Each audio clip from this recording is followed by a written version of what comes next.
La da dee, la da da. La da dee, la da da. La da da da dee, la da da da.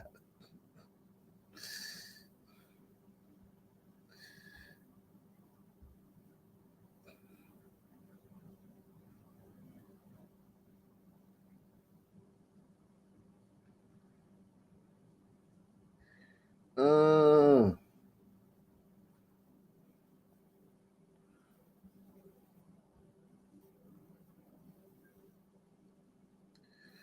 if you want to watch on Ock Nation Gold, we're also on Ock Nation Gold. I'm simulcasting on both channels, man. Ock Nation Gold, Rumble. So if you want to get away from, if you want to get away from the people watching on Ock Nation News, you can go watch on Ock Nation Gold, man. You can go over watch on Ock Nation Gold, man, and watch in peace, man.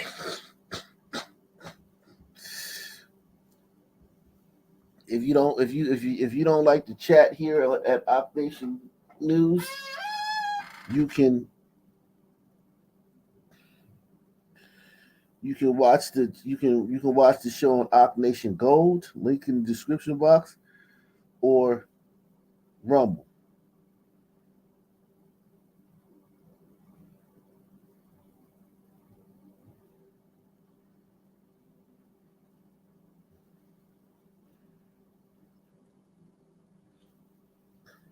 Mm.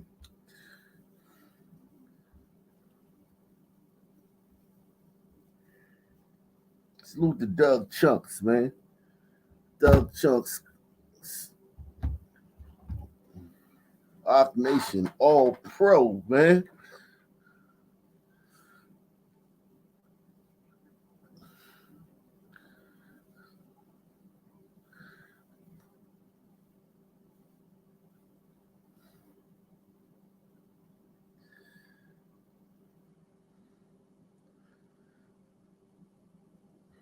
Yeah, shout out to Christy, man. Um, yeah, man.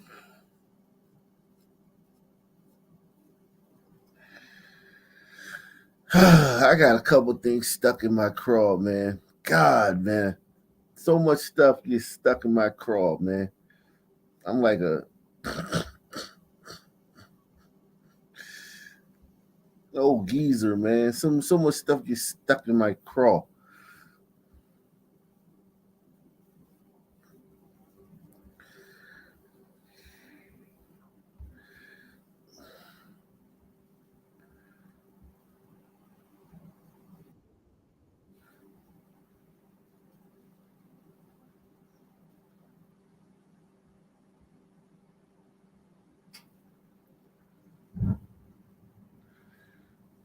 So much stuff gets stuck in a brother's craw, man.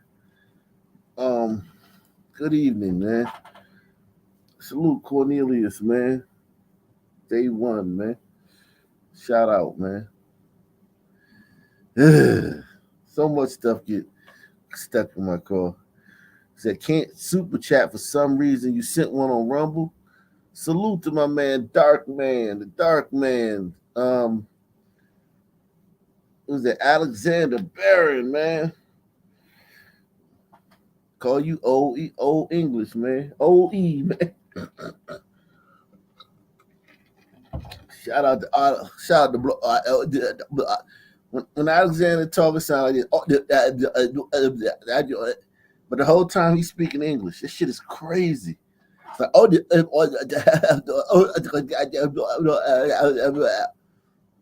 like what the fuck is this? What language is this dude speaking? English? It's like them fucking Jamaicans. They speak in English too. It's like what language are they speaking? English? Hot black in the building, man. Hot black, definitely. Ock Nation All Star, man.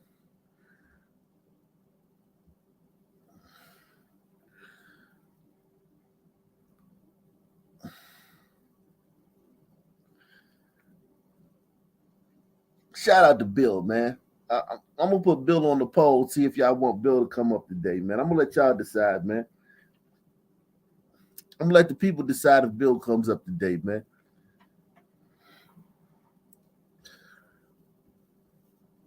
I'm gonna let the people decide, man. You make the call.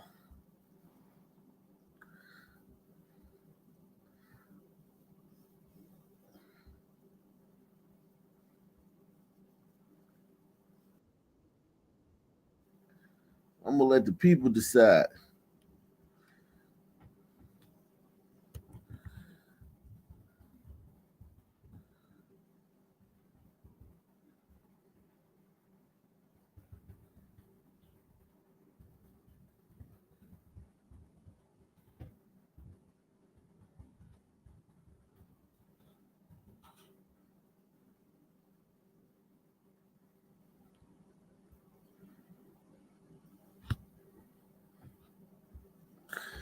All right, man. Let y'all vote, man. Let y'all vote for Bill, man.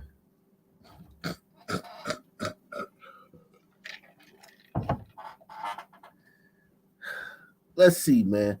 Yeah, man, I got something stuck in my craw, man. Salute to everybody here, man. I gotta get this off my chest first, man. Ah.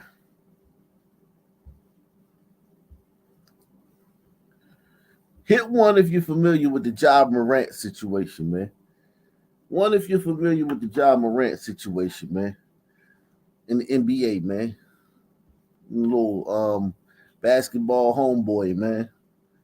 Basketball, basketball thug, man.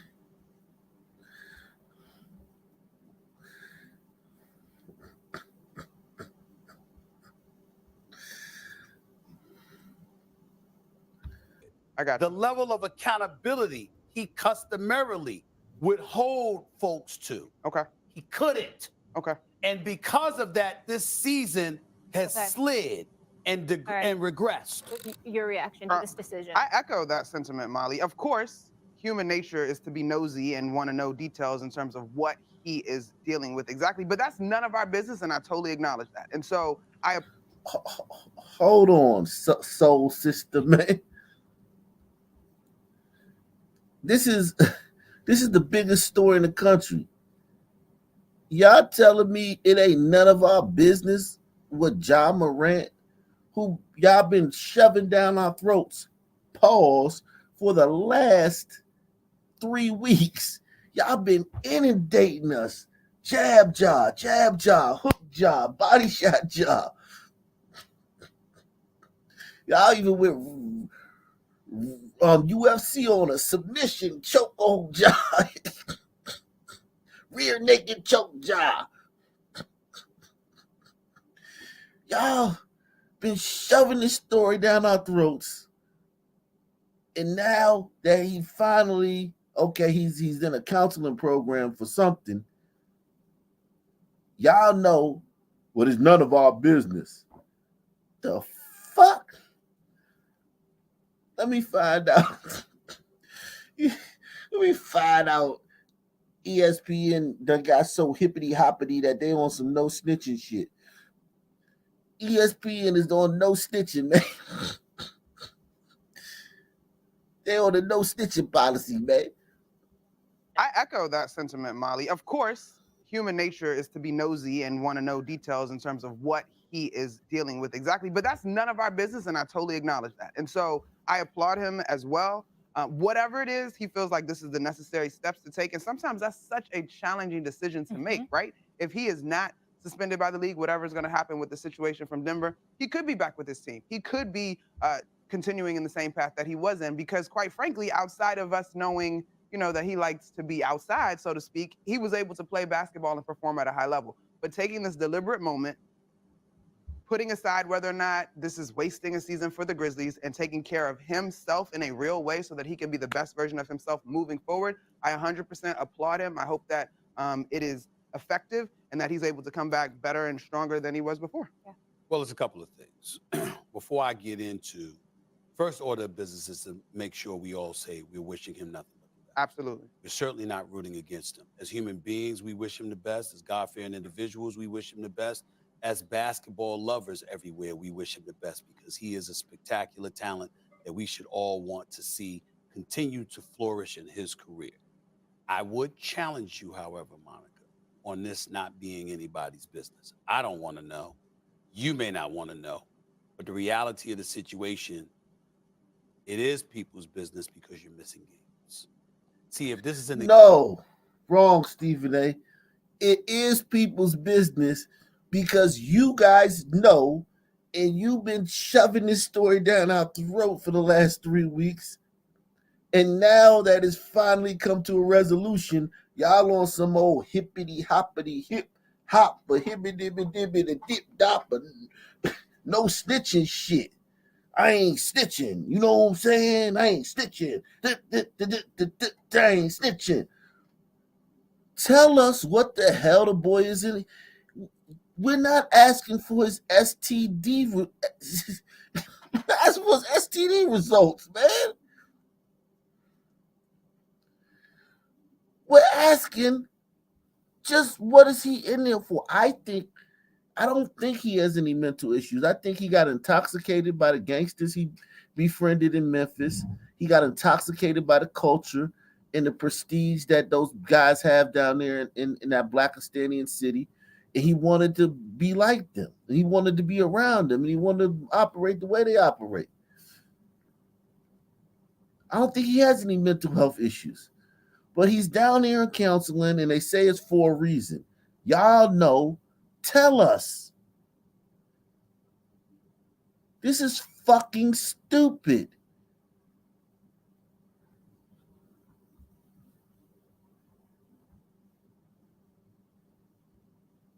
I would challenge you, however, Monica, on this not being anybody's business. I don't want to know. You may not want to know. But the reality of the situation, it is people's business because you're missing games. See, if this is in the off season, Okay.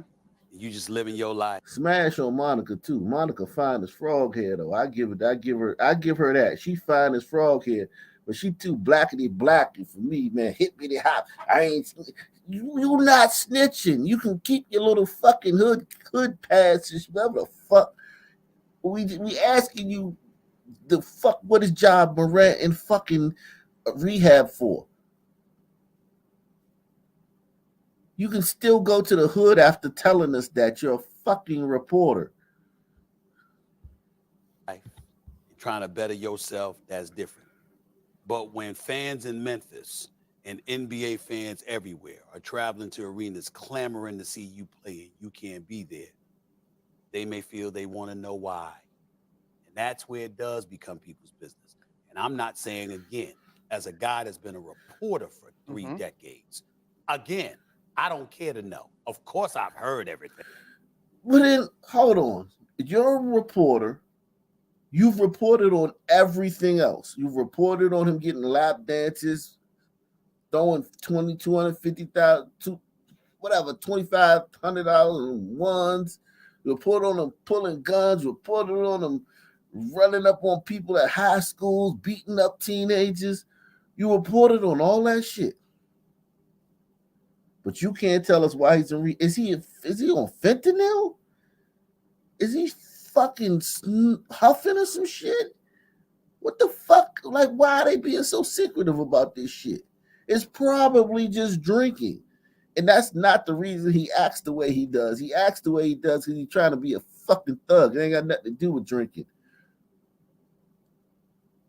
But nevertheless, he's down there in some fucking rehab program. Why is he down there? I hate this whole hippity hoppity ESPN fucking shit where everybody is either a fucking Black Lives Matter activist or fucking trying to be like some street kind of guy or some shit. And again, as a guy that's been a reporter for 3 decades, again, I don't care to know. Of course, I've heard everything, but I don't care to know. That's his business, and I'm not going to say anything about it. What I would tell you is this notion, particularly in the year 2023, that stuff ain't people's business. when the expectation is for you to show up to work and you cannot show up, they do have a right to know why. And so that's all I'm saying. So understand, people are not going to say it's none of their business. They're not going to have that attitude. You and I will, I got you. but they're not going to I do that. feel like we do know why, though. Yeah, Yeah, right? we know He's going enough. on the That's what I wrong was Yeah, we know why. Thank you, Molly. about to path say. and needs to But that's deal what, with his, but I'm not. Yeah, he's going down the wrong path. That's why he's down there. It ain't got nothing to do with no fucking substances, no drugs, maybe weed or alcohol. That shit just ticked me off. I'm sorry, man. I hate the hoppity hip shit of ESPN. They done fucking went too down the rabbit hole. Now reporters not snitching and shit. The fuck? You a fucking reporter. If a white player used the N-word, this whole goddamn segment, y'all would have had y'all would have had fucking Al Sharpton on there today, man. They had Michael Eric Dyson on there talking about the loquacity of the white tongue module perpetuates racist antelopes in the. It's just fucking annoying, man. These people are fucking annoying.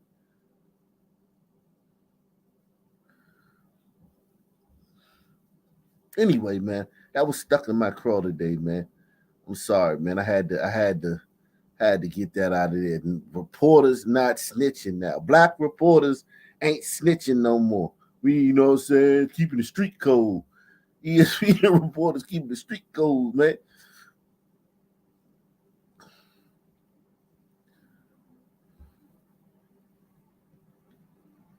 I met Michael Eric Dyson at a Black Lives Matter rally in D.C. at Gallery Place in 2014, I want to say. Damn. Yeah, it would have been 2014. Or whenever that Michael Brown shit happened. He's a very nice man. Very nice man. But still, he don't talk like that in real life. He was just like, how you doing? He wasn't like, he wasn't used all the big ass words for no fucking reason. He just said, hi, how you doing? Shook your hand and kept it pushing. Salute to my man L. Curtis, man. Curtis. Yeah. Hands up, you can't breathe. That was hands up, don't loot. Pants up, don't shoot. Pants up, don't loot. Yeah, that was pants up, don't loot.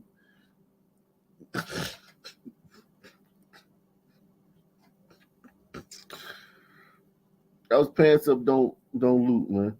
Salute to my man Steve S, man, coming through once again, man. Steve S, definitely Ock Nation Hall of Famer, man. Steve S been coming through for a minute, man. A minute.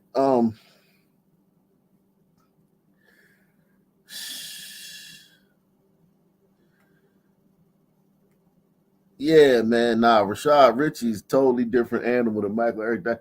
Michael Eric Dyson take 20 minutes to tell you the weather and shit. You ask him, how's the weather out there today? I can't even do Michael Eric Dyson, man. I end up sounding like one of that Hotep dude from In Living Color, man. Just put it like this, man. Let me pull up some Michael Eric Dyson, man.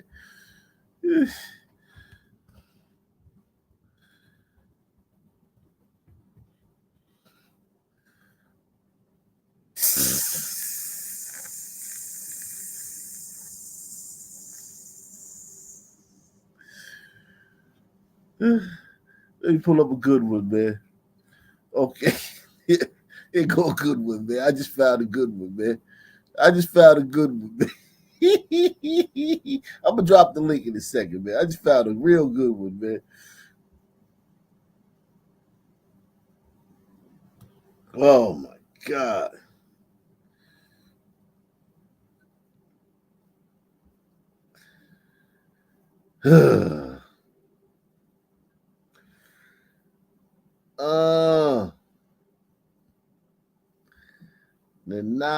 Nah. Make him say, Make him say, I ain't Eric B, but I'm guaranteed to move this motherfucking crowd.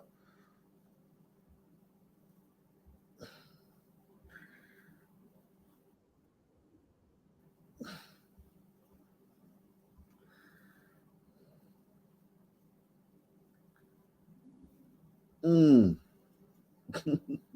Jesus Christ, man. Clear the decks, clear your calendar. Hold on. There we go. Shout out to Mike Eric Dyson, man. What if we said This guy was nice to me when I met him, man. I feel bad, man. I'm starting to feel bad. Y'all peer pressuring me into doing this shit. Salute to my man John K, man, coming through $5 challenge, man. Salute to John K, man. He said, contribution to the nation of King Ak. Yeah, man. Salute, man. race isn't real? That it's an idea built by people. That's the subject of Entertaining Race, Performing Blackness in America, the latest book by best-selling author Michael Eric Dyson. In it, Dyson explores why we still entertain the idea of race, even though he says it doesn't exist.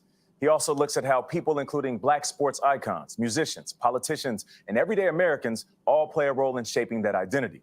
In his own words, Michael Eric Dyson shares how the early ideas of being Black in America were born and what that means for today. On slave ships and plantations, the largest forced migration in world history shaped the act of performance into a tool of survival and defiance. In freedom, entertainment offered Black artists a measure of independence. Black people forged a complex racial identity and preserved ties to a cultural heritage under relentless fire.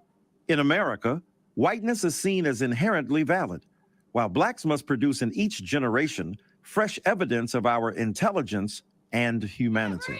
I can't breathe! Contemporary Black performance carries the weight of this history in both exceptional and everyday expressions. If you fall in love with Van Gogh or the music of Coltrane and realize that that was created by a human being, just like you, no more human, no less. Michael Eric Dyson joins us right now. Good morning. How you doing? Good morning. It's good to be here. Good to see all of you. Good to see you. Now, let's jump right into it. In your title, it's Entertaining Race, and you use this in two separate ways. Right. Can you explain that? I'm hanging out with these rappers too much, getting these double and triple on time. Blame it on Jay-Z. So, first of all, Black people, as I've said from the very beginning, have had to entertain for white America. That's on the slave ship, on the plantation. Sing us a good song, sing us a good Negro spiritual. So we've had to entertain. Then we've had to entertain the idea of race, whether we're our kids are Look at this selling water. Look at this white guy right here. Hold on. What the fuck just happened, man? What just happened? Or lemonade and somebody. What the fuck? I done made the whole screen blue and shit, man. What the fuck? Hold on, man. What if we said What the fuck happened there? Look at this white guy having to sit through this shit. Look at this. This is inhumane to make this white guy sit through this shit. Look at this white guy right here. That's on the slave ship, on the plantation. Sing us a good song, sing us a good Negro spiritual. So we've had to entertain. Then we've had to entertain the idea of race, whether we're our kids are selling water or lemonade and somebody stops them at Starbucks. We're asked to perform. And to when our kids are selling lemonade and somebody stops them at Starbucks. Because yeah, that's what goes on in America. You know, Black kids is getting harassed selling lemonade and getting stopped at Starbucks, man. That's the dominant trope in America right now. To entertain, but we also have to be entertaining about how we speak about race. It can't be the old tried and true ways. People come up with new ways and challenges, and we have to be entertaining. And we've been an entertaining race. Louis Armstrong, Maya Angelou. I thought race doesn't exist. He's confusing me, man. Oprah Winfrey, Gayle King, these iconic figures, and now Nate Burleson joins them as well. These iconic figures who have had to perform different roles, different aspects. LeBron James on the court, LeBron James off the court. He's a performer in both. He's shooting a jump shot, but he's also making sure that we get the right shot at an opportunity in America. That's what we've got to talk about, and that's what I talk about in this book. Yeah, but you open the book with a very jarring story. But 1792, right? You said a white man of privilege kills a 15-year-old girl because she refused to entertain. What is the point you're making? Yeah, I'd never heard of this story. Yes. 1792. A white man with privilege killed a lot of black people for a lot of things, man. It was 1792, man.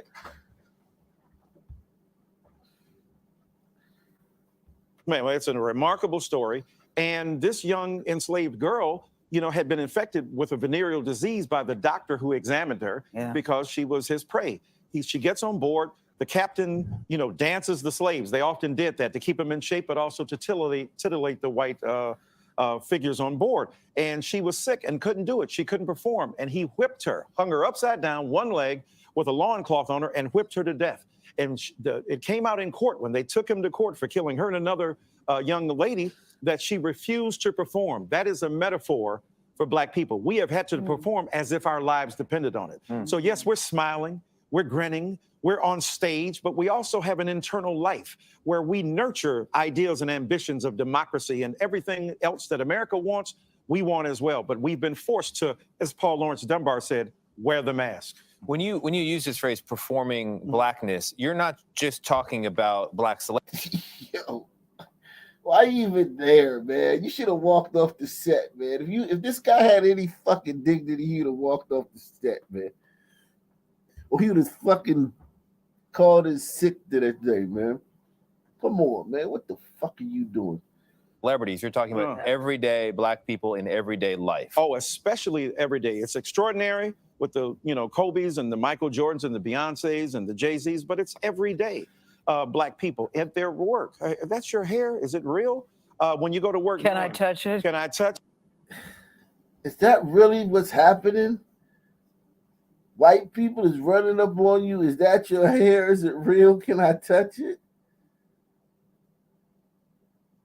Where the fuck have I been when all this shit's been going on, man? Not only has this not happened to me, I haven't heard any of you Negroes ever talk about this in real life. Not on the internet. I've never heard one of you Negroes that I know many, throughout the years, ever be like, during the court, yeah, man, I was walking down the street, man, white person said, hey, man, let me touch your hair. Is that real? I never heard that from any of you Negroes ever. Where the fuck have I been? Let me drop the link, man. I think this is a good, I don't know why I shouldn't have exited out of that.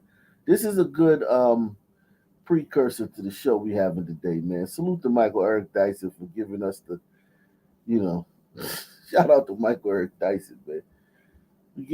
Giving us the backdrop upon which salute to everybody watching over on Rumble, man. And salute to everybody watching on Op Nation Gold, man.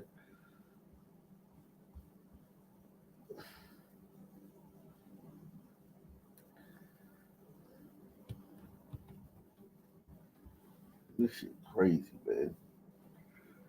I tell you, man.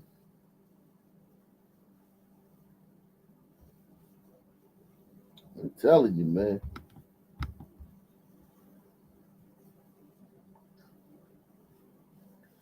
I'm telling you, man.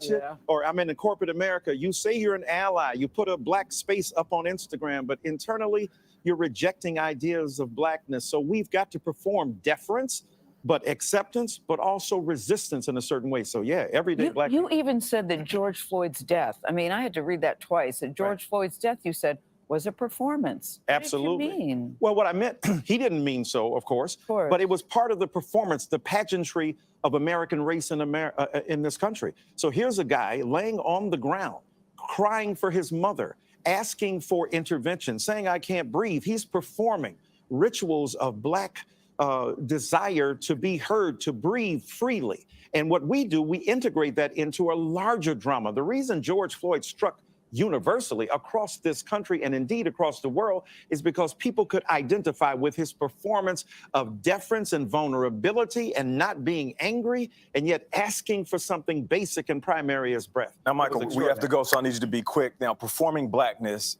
it can be a great thing. Right. What is your message to those individuals that might be in the sports space, entertainment, that have the money, that have the power of influence, but they don't use it to pass it forward or help lift somebody up into the position that they are in? Yeah, remember Paul Robeson, remember Jackie Robinson. That's right. Remember Hank Aaron. These are figures, Althea Gibson, who use their platform for a broader reality. Because before you were a ball player, you were black. Before you were entertainer, you were black. That blackness binds you together. You're still black. And you're still black to this day. But what do you want us to do with this information? Oh, I want us to think about it. I want us to meditate on it, and I want us to act on it. Be more sensitive, be more understanding, understand the roles that people have to play and the roles that white brothers and sisters and other non-black people play. We're all involved in it. It's Shakespearean. All the world's a stage. We're players on it. And get interested in the history. I mean, Americans love their history, right? But not the controversial aspects of it. Selectively. We live in what Gore Vidal called the United States of amnesia. So we like some stuff. America's obsessed with reproducing Confederate plays, but when it comes to 1619 or blackness or ideas, not so much. I'm confused. Either we get a slave movie every 6 months. What is he talking about? I, for one, can't wait for Floyd on Broadway. Right, man. Facts, man. I can't breathe. This obsession with race is just too much. It's these so-called black intellectuals. Actually, George Floyd was an encore performance. He had done the same thing, I think, a year before that, right? Encore, yeah. But listen to how he started this. This is why I think that glider was confused. Listen, now we know how he ended, talking about blackness, blackness, blackness. Listen to how it started. The idea of race, even though he says it doesn't exist.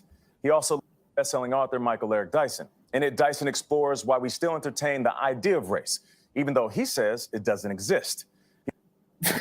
So race doesn't exist. And then he spent the whole thing talking about blackness and black people and black. It's just absurd, you know. Everything's absurd. The idea that race doesn't exist is absurd. Right, he's full of it. What do they say? A social construct, isn't that what they say? Garbage. On your last one of your recent programs, you talked about racial odors, weren't you? About a bloke who said he didn't wash his legs or something. I can't understand. You got to speak English, man. Speak the goddamn, not the King's English. Speak the goddamn the fucking serfs English or some shit. I don't know what the fuck, the peasants English, man. It might be my microphone. Nah, it's something else, man. But say it again so I can understand you, man. I promise. Go ahead. Recently, you were talking about some guy who said he didn't wash his legs because he wasn't black or something stupid like that. I remember something like that. I can't remember the exact. Yeah, it's just. He sounds like an idiot. Racial odors are real. They exist for a reason. Yeah, race is real, man. I'm really black. I am different. Salute to Triton. He says you perform for us every night. Yeah, man, I'm performing, man. I'm doing the black performance, man. The George Floyd and shit, man. When you get up in the morning, what's the first thing you think of? You don't think about being black. What's the first thing you think of? How did I get this hard on? Shit. Facts. I think of I'm 66 years old, and where the fuck has my life gone? Oh yeah, that's true. Yeah, I think about that sometimes too. I'm like, God damn, years of the black woman down the street. Yeah. She thinks about her daughter's gonna get. Will she get home safe? The black guy across the road. What's he going to spend on his money on next week? It's this obsession with race is just ludicrous. This is I don't know what. I really know. Was he trying to say that Oprah Winfrey was somehow forced into becoming a billionaire? Yeah, Oprah is shucking and jiving. That's what Oprah's doing. And she would have much rather worked at like Walmart at the cash register or something. Yeah, man. You know, it's just all horseshit. Let's get into what's really going on in America, though. I was going to ask you if you knew about that guy who got shot 70 times. Sorry about that. I didn't mean to Go interrupt. ahead, man. I was going to ask you if you heard about in Philly in 2 days in a row. I just happened to see this. One kid got shot 15 times, and yesterday a guy got shot 70 times in front of his house. God damn. 70 times. Put it in the back chat. Put the 70. See the kid, but the 71. Put that in the back chat. You got it. First at 6, breaking news just into the newsroom. 3 people have been arrested in connection to a deadly double shooting at a Sweet 16 party. The Douglas County Sheriff's Office says we covered this last week. 14-year-old Ajane Hill and 15-year-old Samuel Moon were shot and killed earlier this month. And investigators say more than 100 kids showed up for the party at a home off Sitka Drive and Talkeetna Road in Douglasville. They say the parents who were hosting the party shut it down when it grew out of control. A large group then went outside. Shots were fired, killing both of those teens. Again, 3 people have been arrested in connection to the shooting. The sheriff's office plans to release more information. Okay, so they caught 3 people. That's good. Great. Tomorrow morning. We want to now turn to NJ Burkett. He is live on the Upper West Side of Manhattan, where this pattern of violence all began this morning. NJ, what do you know from there? Right, Liz. The shooting happened here in the middle of Amsterdam Avenue at the corner of 68th Street, in the middle of the street at about 10 in the morning. It is 2 blocks, Liz, from where the victim attended high school. It is the first of what are believed to be 3 shootings that are now believed to be connected. The 17-year-old victim was rushed from the scene with 3 gunshot wounds. Officers recovered spent shell casings in the middle of Amsterdam Avenue. Students heard the gunfire from 2 blocks away. I just heard some like popping noise. It sounded like popping. It sounded like gunshots. Rudy Morales was moving boxes in a rented truck just steps from the shooting. When I heard the gunshots and I took cover behind the boxes. This fucking guy can't even speak English. He's working. He's out there working. He's subbing out here shooting up the place, and this fucking guy is fucking working at 10 a.m., bro. By the way, guess what the name of the high school is that the kid went to? Oh God, Marcus Garvey, Martin Luther King. Oh shit, I knew it was one of those fucking. You already knew it was the Kang. God, dog. When I heard the gunshots and I took cover behind the boxes.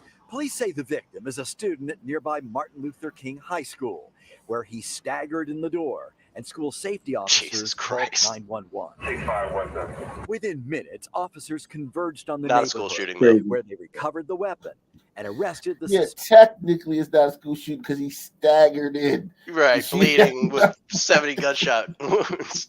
He staggered in he was shot in front of Brule, and that's a very expensive neighborhood over there. Super expensive neighborhood. It's right by Juilliard and Lincoln Center. So this is a magnet school or a charter school or something. It's probably a pretty decent school. It's probably a decent school. It probably is. It's right next to music and art. You know, like from Fame. You know. Oh, it's right next door to that school. Yeah. Wow. Within minutes, officers converged on the neighborhood, where they recovered the weapon and arrested the suspected gunman as he tried to escape in a taxi. A 19-year-old former classmate of the victim, who was already out on bail for another crime. Yes, of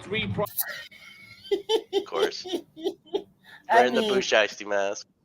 Look at this whole story. You got fucking people, the kids being rushed to the fucking hospital where he's gonna get fucking top surgeons in the world gonna patch him up, or else he would have died. This kid would have died normally if he didn't get rushed to the hospital and the surgeons weren't so good. This person got shot 70 times? No. Oh, okay. All right, I was about to say. This is New York. There's only 3 times in New York. Yeah. And then you got this kid with his son man story. It's just. Oh no, but this goes on. There's more. There's more to this. Check. The I don't know to get into as it. He tried to escape in a taxi. A 19-year-old former classmate of the victim, who was already out on bail for another crime. He has 3 prior arrests. 2 for narcotic sales this year in 2023. And there's an indictment for an armed robbery with a firearm in 2021. And he is currently out on bail on that case. What sparked the shooting was not immediately clear. Police credited residents and shopkeepers for helping them quickly locate the suspect. Kirk Brotherson is a security agent at Lincoln Square Synagogue across from the crime scene. There was a female eyewitness. Basically, when the perpetrator was running, he dropped his wallet. So she immediately retrieved it. And then when the officers arrived, she handed it to them. Again, what prompted One man dropped his wallet right for the seat. And that's because that's only because gliders will snitch. Yeah, I mean, this guy's letting you know he didn't snitch. The female snitch. He letting you know. Again, what prompted the shooting here, still not clear. The first of what are believed to be 3 shootings outside or near city high schools that are believed now to be related.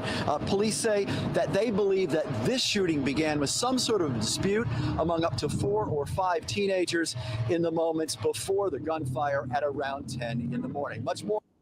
So it was an organic situation. This was not planned. This all just happened. No, there were three shootings though that they said were connected to this. There were 2 other shootings in other locations in Manhattan. Let's see if they're talking about that here, man. Man, Sun teens are so good at mass shootings. They don't need to meticulously plan them out. And meanwhile, where was Biden? Biden was at he was It's at been the a one violent with the Crouching Tigers, right? He was at that one today. It's been a violent day across Manhattan. There have been shootings across the city, particularly here in Manhattan. Investigators are now looking to see if they are all connected. And as a result, the NYPD increasing security at every school in the city, but focused here on Manhattan. So far, as I said, there have been 3 different shootings in the span of a few hours, 2 of them right outside Manhattan schools. Yeah, there's now, as we have said, increased police presence outside schools all across the city as police continue to investigate this and search for suspects. We have several reporters covering these shootings. NJ Burkett is live at the scene in the Upper West Side. We're going to begin with Morgan Norwood. She is live in Harlem right now, where police just gave an update. Morgan. Yeah, police giving that update a short time ago. So far that they think this started as a fistfight that then continued down the block here and only ended when someone pulled out a gun and started shooting. Sadly, like the other shooting on the Upper West Side that happened just steps away from a school. We also know that this injured a man that police say wasn't even involved in this, just passing. Shocking. It injured a man who wasn't even involved. This should be the end of your life. You wouldn't even know it. Oh. And the police say wasn't even involved in this, just passing by. Here's what we know at this hour: Madison and East 128th Street. We were here as police shut down the block. They started marking shell casings, several of them. Police say they believe a teen pulled the trigger and was going after another teen. That kid did get hurt, shot in the leg, but so did a 27-year-old. Both of them rushed to the hospital. I did just speak with the deli worker who also heard those shots. He says he looked out the window to see a group of young people running off, one of them bleeding on the ground. Police again say that this is one of 3 shootings across the city within just hours, and then all of this may be tied to gang activity, and they're looking into possible connections to all 3. I can tell you Right one now, connection. We're proceeding like Yeah, man, definitely, man. The common denominator, man. Jesus. And this would be a huge story, man. Like in an alter reality, in another universe or another dimension. In another country. Parallel dimension. This would be a huge story. Like just these running gun battles up and down the financial center of the world. Right. This is just a fucking Tuesday in Blackistan. Jesus Christ. Man. This is a right calm now, Tuesday. We're proceeding like they're all connected. Why do I say that? Proximity, geography, around schools, age of our victims, and now we confirm at least one incident. This incident here, it's gang motivated. So at this hour, police are searching for 3 suspects, at least in relation to the situation here in Harlem. Appear to be young people, but obviously this is a situation that's put a lot of people, this community, on edge. Police are also concerned and worried about additional incidents, so they have activated a level 2, which means that they're going to be ramping up security at schools in this area across the city as they continue their You think? Going DEFCON 2 on these sons. DEFCON 2. Yo, Alexander, Meanwhile- if there was a running gun battle in the middle of London with a bunch of Sun teens, how do you think people would react to that there? Well, London's pretty messed up. London's a wreck. London's a I've been mess. occasionally, not New Zealand on a massive scale though. Back in about 2011, about 2012, 2013, there was a guy trying to murder another one. This guy ran into a shop, and the gunman or the gun teen ended up shooting some poor Asian kid, touched or something, left in a wheelchair. He had to go back 10 years for that one. Gun teen, I like that one. Teens with the gun. We only have to go back 10 minutes for one of these things to happen. It does happen. It does 10 happen. seconds. Well, as I said before, there was a guy killed himself down the bottom of my road 4 or 5 years ago. He was trying to break into a car using a all right, man. Yeah. We get it, man. We got to move along, man. We're gonna show you how they do it in Philadelphia pretty soon. We get it though. Thank you to Alexander, man. But let me move along, man. This is a story that's getting a lot of attention. Mother says her son should be able to use the subway system without being attacked. She urged other parents to do more, keep a closer eye on their teenagers, and she wants the community to also do more. If you see something, say something, so this will never happen again. This cell phone video has been shared so much on social media, it's gone viral. It shows a girl dragging a 15-year-old boy by his sweater while on a northbound A train at the West 181st Street and Fort Washington Avenue station. Then the girl drags him off the train. The kid is black. The entire time, a group could be heard cursing and using racial and the kids are Puerto Ricans. slurs. The girl then walks the teen through the station while pulling him by his sweater, while cell phones are out recording. At one point, the girl starts beating up the teen. He throws a few punches back, but then he's surrounded, jumped by the group, and punched repeatedly. His glasses are broken. The victim has autism, and while it's still unclear what happened before cell phones were pulled out, we spoke with the teen's mother, who is devastated and can't watch the video. And I don't care what happened outside of the situation. There's no excuse for so many people to be on one kid. Community leaders are calling for change in the system, for programs for one black kid gets beat up and you get all this shit by another race. One black kid gets beat up by another race because this. Meanwhile, black kids beat the shit out of people. Slaying. Yeah. Can I give you a little bit of ironic background on that video? Go ahead. Okay, so go back and take a look at the train. Okay, if you take a look at the train. Like, notice it's real spotless. That train is brand new. They had this whole big thing about bringing in these new trains to the subway, you know. So some men can urinate in them? Right, yeah. So they haven't fixed anything else though. It's unbelievable. Yeah, man. This is causing a lot of problems. The Blackistan is upset about this one. I'm gonna get to that in a minute. There's no excuse for so many people to be on one kid. Community leaders are calling for change in the system. Of course, they're protesting for the black kid who got his ass kicked in front of a Chinese fucking restaurant. The irony of that, man. Programs for the youth. And they believe instead of pulling out phones, someone should have stopped the attack. Put the phones down. Everything does not have to go viral to the sense that safety is being pushed to the side just because you want to grab content. It happened during the evening rush hour Friday. Since then, police are zeroing in on these 3 teens who could be charged with a hate crime. Peter Matos tells Pix 11 News. A hate crime for beating up a black kid. Wow. One of those kids Stop, looked like a son. glider. Hey. Actually, one of those kids looked like a glider. She's The boy, the male to the right. No, the male to the right. How can you tell he's I'm sorry, black? to the left. To the left. I'm sorry, to the left. This right here, this is fucking Puerto Rico. It looks like a character in a hate sci-fi crime. movie. Peter Matos tells Pix 11 News the video is so disturbing to watch, especially being a parent. His 15-year-old daughter also has autism. Because what you did was you probably traumatized this kid for a very long time. And now you're going to have, this kid probably don't even want to travel no more. This kid probably doesn't want to get on the train. The NYPD has stepped up patrols inside the station Tuesday afternoon. Sources tell us the 15-year-old involved is highly functioning and loves being in the subway riding the trains. And it's possible the victim and the group had an argument that escalated. Either way, the victim's mother says she's only focused on one thing. My whole goal is to focus on my kid and his emotional well-being. Like, he wasn't that great today.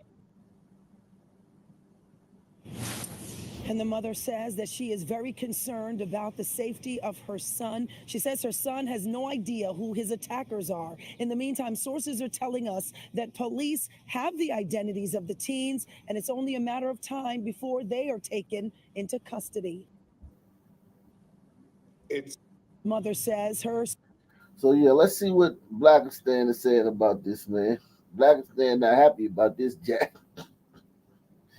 Blackistan is not happy about this one, man.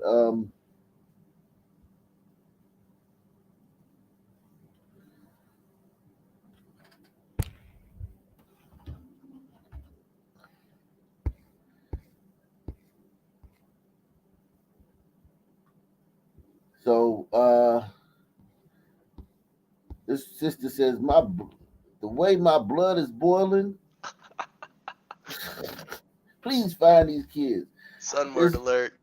She needs to be in jail. I hope the parents press charges. I have an autistic 17-year-old. This hurts my heart. You see so many people passed and who did nothing. That's what is just as terrifying. How come nobody stepped in? This is on a black site. So these are all black people. They all just looked on as if this was normal. Yeah, what's normal, sister? Well, they voted to make sure people won't step in. I mean, they voted for Bragg. Bragg would arrest you if you stepped in. If it was some black kids, they would have. If this happened in a black neighborhood, everybody would have done this exact same thing. It would have been the exact same thing. The exact same thing. Nobody would have done anything. Black people are so they just don't like the fact that these kids were from another race. That's all. They don't like that shit. Well, that's gonna happen in that neighborhood. That's gonna happen, man. There is no POC unity, and I'll keep saying this. They don't care about us, and they never will. You see how people treat us kids? Nah, forget that. They're disavowing the coalition. Yeah, man, the coalition is done, man. Yeah, everyone's talking about they hope they catch each one of these kids. They want time for these kids. There's no talk about the lighter sentences or the prison pipeline. None of that shit. Get these kids and lock them up. And lock the parents up too. And apparently one of the kids said nigger alert. One of the kids that was beating kids there. Now I'm a 211 now. Get on the train.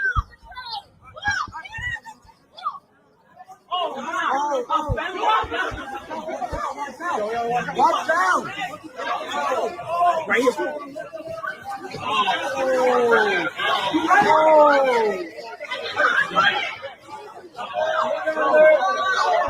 You heard that nigger alert? Nigger alert.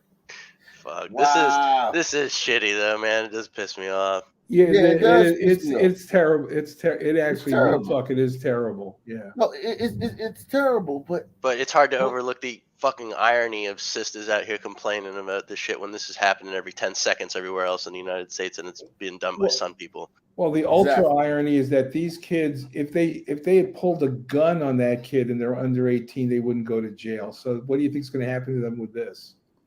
Yeah, this stuff happens in everywhere, and it's usually us doing it. And this one time it was done to us, and the sky is falling. The world has to come to an end. Everything must stop. All right, so let's get to the main event, man. Baton Rouge. I used to live in Baton Rouge, Doc. Oh, really? Yeah, it's a shithole. And then here's the weird. Unequivocally. The thought that So tell us, like, is there racial tension, or the gliders just sleepwalking through life? I think gliders are sleepwalking through life. You've got a ton of gliders going to LSU, and a lot of the housing for campus housing is in sunny areas or sunny adjacent areas. The girl who got hit by the Uber driver or whatever, right after being dropped off by the Sun Teens, that's right down from where I used to live in a bunch of college apartments. So, yeah, it's a hunting ground, I'm sure, as we've been seeing. Did you feel unsafe? Oh, totally. Yeah, I mean, but I wasn't going. I wasn't doing that kind of shit for the most part. And then here's the weirder part. If you thought that Nathan Millard's story was weird, it turns out the night he disappeared, it was February 23rd. 2 other bodies showed up in Baton Rouge, and they were wrapped up and dumped. And they're saying no foul play. So I don't know if there's fentanyl in the water or something, but something stinks. If they found 2 black bodies in a city in a year, wrapped up in fucking carpets in one year, it would be fucking huge news. They found 2 white bodies wrapped up in carpets.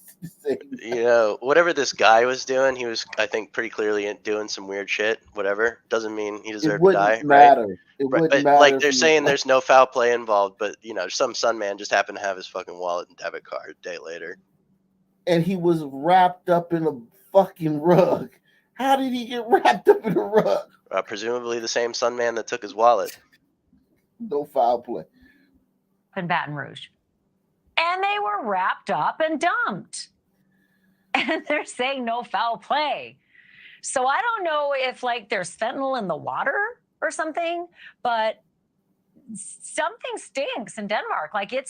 It's cheesy. Something is very weird.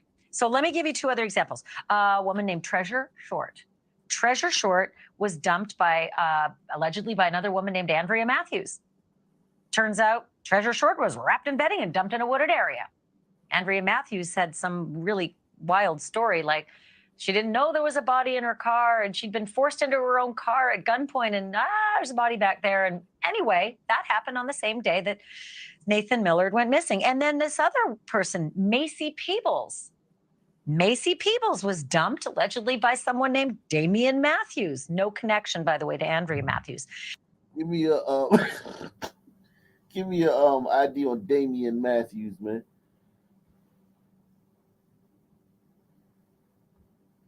No connection, by the way, to Andrea Matthews. And the thing is Macy was dumped in an empty apartment area under construction, and a car is seen pulling out of there. And then after the car pulls out, they find the body there. And the guy, Damian Matthews, is in that vehicle.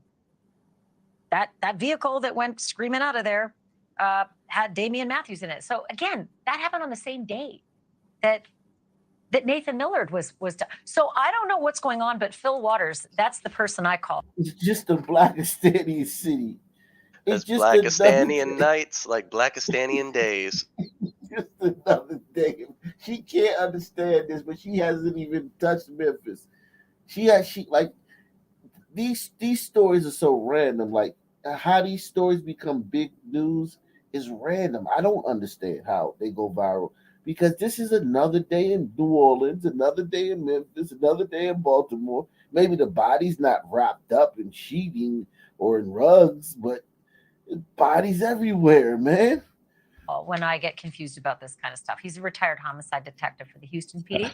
Been involved in investigations of more than 400 homicide cases. So you tell me, Mr. Waters, am I crazy saying I smell a rat? I just think it's crazy to say no foul play. Well, whether you're crazy or not, Ashley, that may be a whole different question. But I hear you. No, it's a whole other show. Right. I tell you, it is we kind of have an adage in investigations where, things always seem to occur in threes.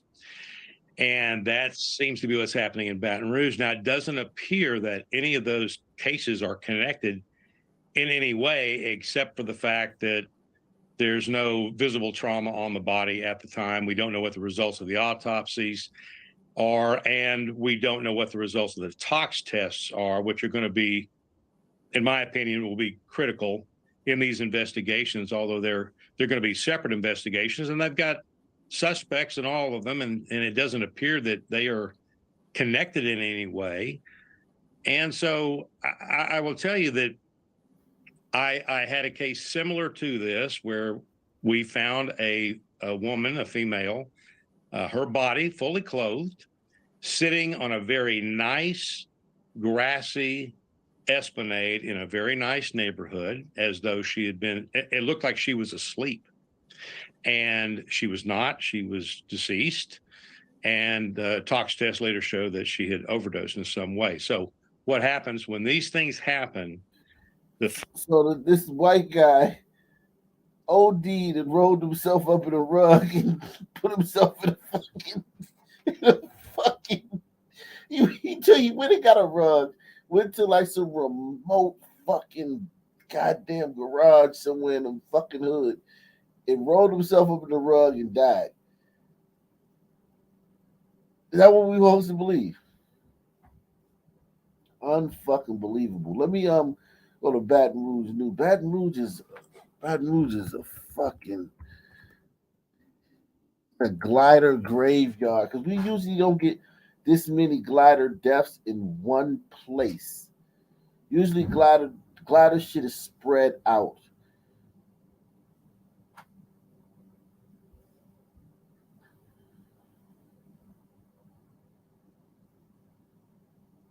Next tonight, new developments in the Nathan Millard case. Police have arrested the person they wanted to talk to about his disappearance and death, but that man was picked up on charges unrelated to the case. News 2's Bess Casserly has been asking police all day for more information.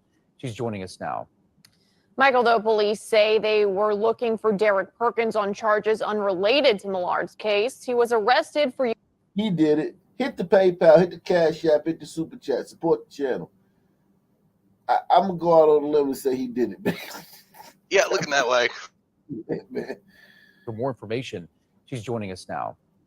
Michael, though police say they were looking for Derek Perkins on charges unrelated to Millard's case. He was arrested for using Millard's debit card, and we're told a car police believe he stole was found torched not far from where Millard's body was dumped. This man, 45-year-old Derek Perkins, is not a suspect in Nathan Millard's disappearance. Wait a second. Hold on. Time out. He had his wallet.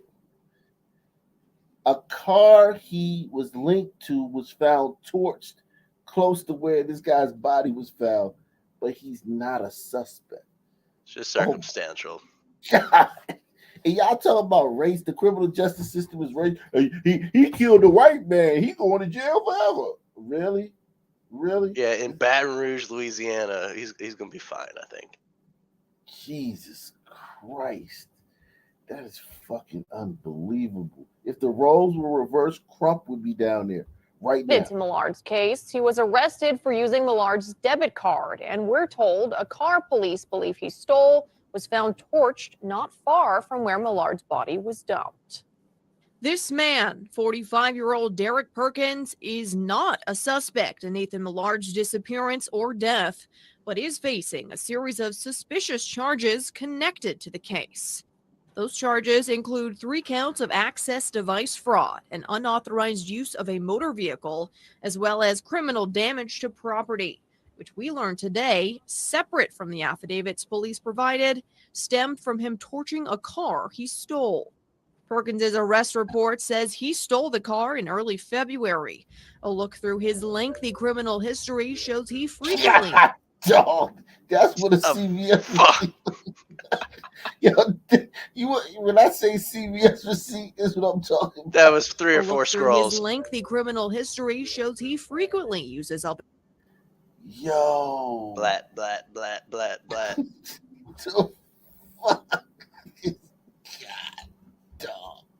A look through his lengthy criminal history shows he frequently uses others' cars without permission. Oh, wow. He also apparently used Millard's debit card several times the day after he went missing. Police have said there's no indication of foul play in Millard's death, though investigators are looking for whoever moved Millard's body after he died. As of now, Perkins is not that man. Last week, District Attorney Hiller Moore told us the person responsible for that will likely face obstruction of justice charges. Again, Hold on, they're basically saying that this guy died. The autopsy said this guy. Who would find the body somewhere and move it to there and it not be? It is puzzling though. Like I guess there's no toxicity here, so he didn't die of some sort of poisoning. He didn't die of strangulation. I mean, it's weird for sure. He probably died in somebody's house. Died from what? So he probably died in somebody's house, and he was like, "Nah, I can't have no cops coming in here." Yeah, I mean, it sounds like he was trying to get dope or something, and then did some. But then wouldn't they say that that's what he, died of an overdose? Exactly. They would have said that he had this in his system. The black people in the town are exonerated. White guy did something wrong. They're not saying that, man. Millard's body after he died. As of now, Perkins is not that man. Last week, District Attorney Hiller Moore told us the person responsible for that will likely face obstruction of justice charges. Again, Perkins has not been charged with that. But when we asked more about the possibility that the burned car was used to transport Millard's body, he said, "Be my logical guess is that's what would be the assumption, but I'm not positive about that." We asked for the affidavit with specific information about the criminal damage to property charges and did not receive it. Also, according to the jail logs, Perkins has not been booked with criminal damage to property, despite what Baton Rouge police said. Michael. Goddamn system just fucking over sudden, man. Good. So he's only got 101 by record instead of 105. Yeah, it's rough on the Sun Man out here, man. How the fuck do we make it, man? How do we make it day to day with all this goddamn fucking racism and prejudice? Shit is crazy, man. There's another chick here too. What's her name? Maddie.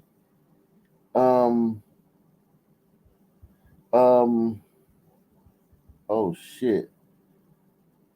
Look at this one. Let's see this class. 2 months after Liam Dunn's car was hit by an Addis police officer that put him in critical condition while killing his sister Maggie and her friend Caroline Gill, Liam was able to honor them at his high school where he threw out the first.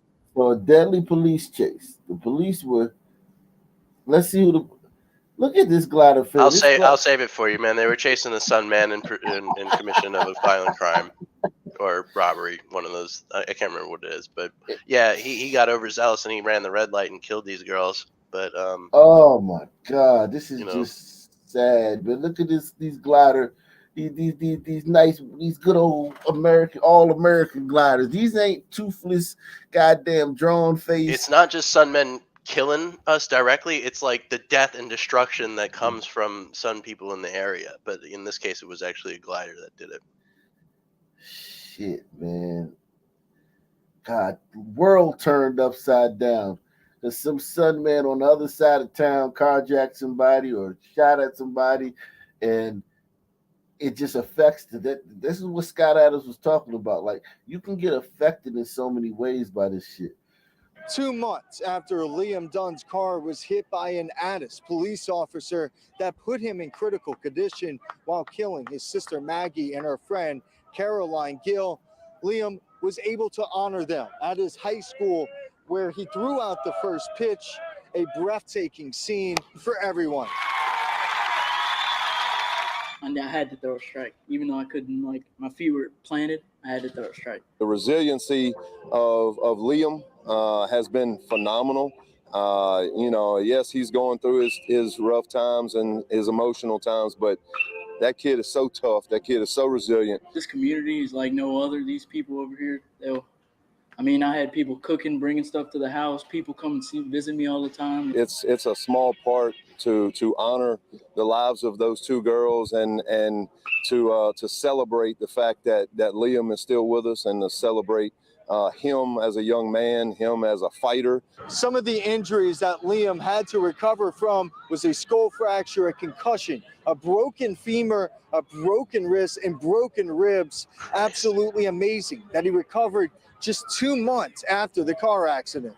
I got the surgery on the 12th. Since I was on the vent, when I woke up, I didn't have a ton of pain, maybe a little achiness, but once I got home, it's just hard getting around the house doing stuff that you normally could do. Yesterday was the first day that he was able to walk significantly on his own at rehab.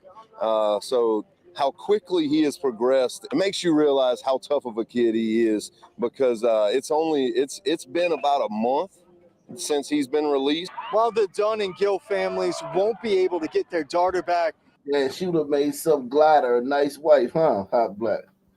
She would have. Damn. I mean, the destruction, the fucking chaos, man. So think about this. That kid, if he had been a son person instead, he wouldn't have been out there, pitching or anything. He would have been like in a gurney with an intravenous bottle on him, with Crump on one side and Al Sharpton on the other. He would have been getting the $12 million check from the city. Cop ran into them. I know, but this kid is kind of like he's out there. There's no talk about suing the cops. No, he's up on charges. He's up on charges for aggravated manslaughter. Really? Oh yeah, but there's definitely. There's no talk about that here. Yeah, no. They're not out there, panel talking them. Yeah, salute to MILF Maddie. MILF Maddie trying to become an Ock Nation Hall of Famer, man. Salute to MILF Maddie. Let's get some new names. We got 433 here. We got 50 on Rumble. We got 9 watching on Ock Nation Gold. Salute to Ock Nation Gold, man. 9 people over there, man. It's growing. That channel's growing too, man. Salute to you guys, man. Hit the PayPal, Cash App, Super Chat. Support the channel, man. The only channel that's covering this, man. Glider's got feelings too, man. Glider's got feelings too, man. Milk Manny says, thanks for the steady bangers. Hands down, the best show in chat. Best chat. Love you all. Yeah, man. We got the best chat and we got the best show, man. Salute, man. This woman, though, man. She would have made it some. She'd have made some Glider a nice wife, man. That's just so sad, man. Seeing Liam's resiliency has certainly lifted. Or maybe a son, man. Maybe a son, man, would have bagged her, man. You never know, man. You never know, man. Son, man, the son, man, lost a potential wife, man. You know how it goes, man. She could be a real dirt like a baby mama. We're not talking. Exactly. She could have been a dirt dolphin, man. Don't do her like that, though, bro. She's dead. Yeah, man. That's facts, man. She's I'm not gonna give her dirt dolphin. I'm gonna say she's a good old white girl. She's a good old girl. Yeah, man.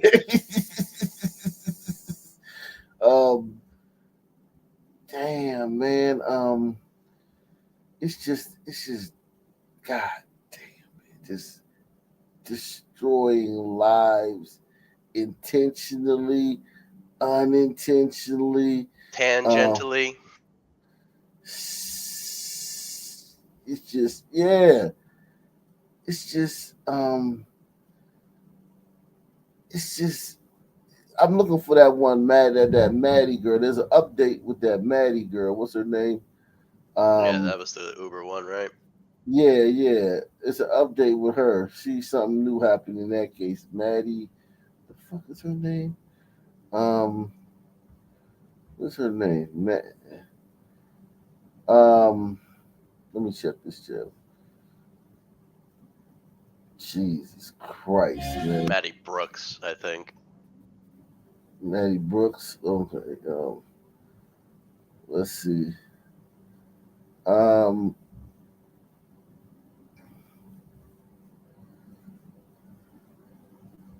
Jesus Christ, man. I'm skipping over a lot of these Sunman murders right now because I'm trying to focus on these gliders that are fucking getting killed up here. And God, we do appreciate it, Ock. A lot of Sun people getting whacked out in the. And what is Baton Rouge? What is that? The what kind of city? What is it like? Is it Charm City, the Queen City? What do they call it? What do they call Baton Rouge, man? The Baton Rouge in French is Red Stick. Red Stick? Yeah, it's for some fucking reason they found a red stick or some shit when the Indians that used to live there put up these red sticks that were probably covered with blood. I heard Shreveport's no joke either. Yeah, we did. None of these places are a joke. Bogalusa ain't no joke. Every little sun town in Louisiana likely to get you killed. All covered in mud because the dirt is like red down there. So right, that's it. Okay. When I first heard the news, I was pretty much in shock. It was very hard to comprehend because it just didn't seem like him. He wouldn't disappear like that. So I knew immediately when I heard it and that he was missing, I knew that it was most likely bad. So it was a lot of, crying and, trying to feel for it and everything. And it was tough. It's tough. And just the whole not knowing for so long was definitely probably. That's that glider's, son, man. Man.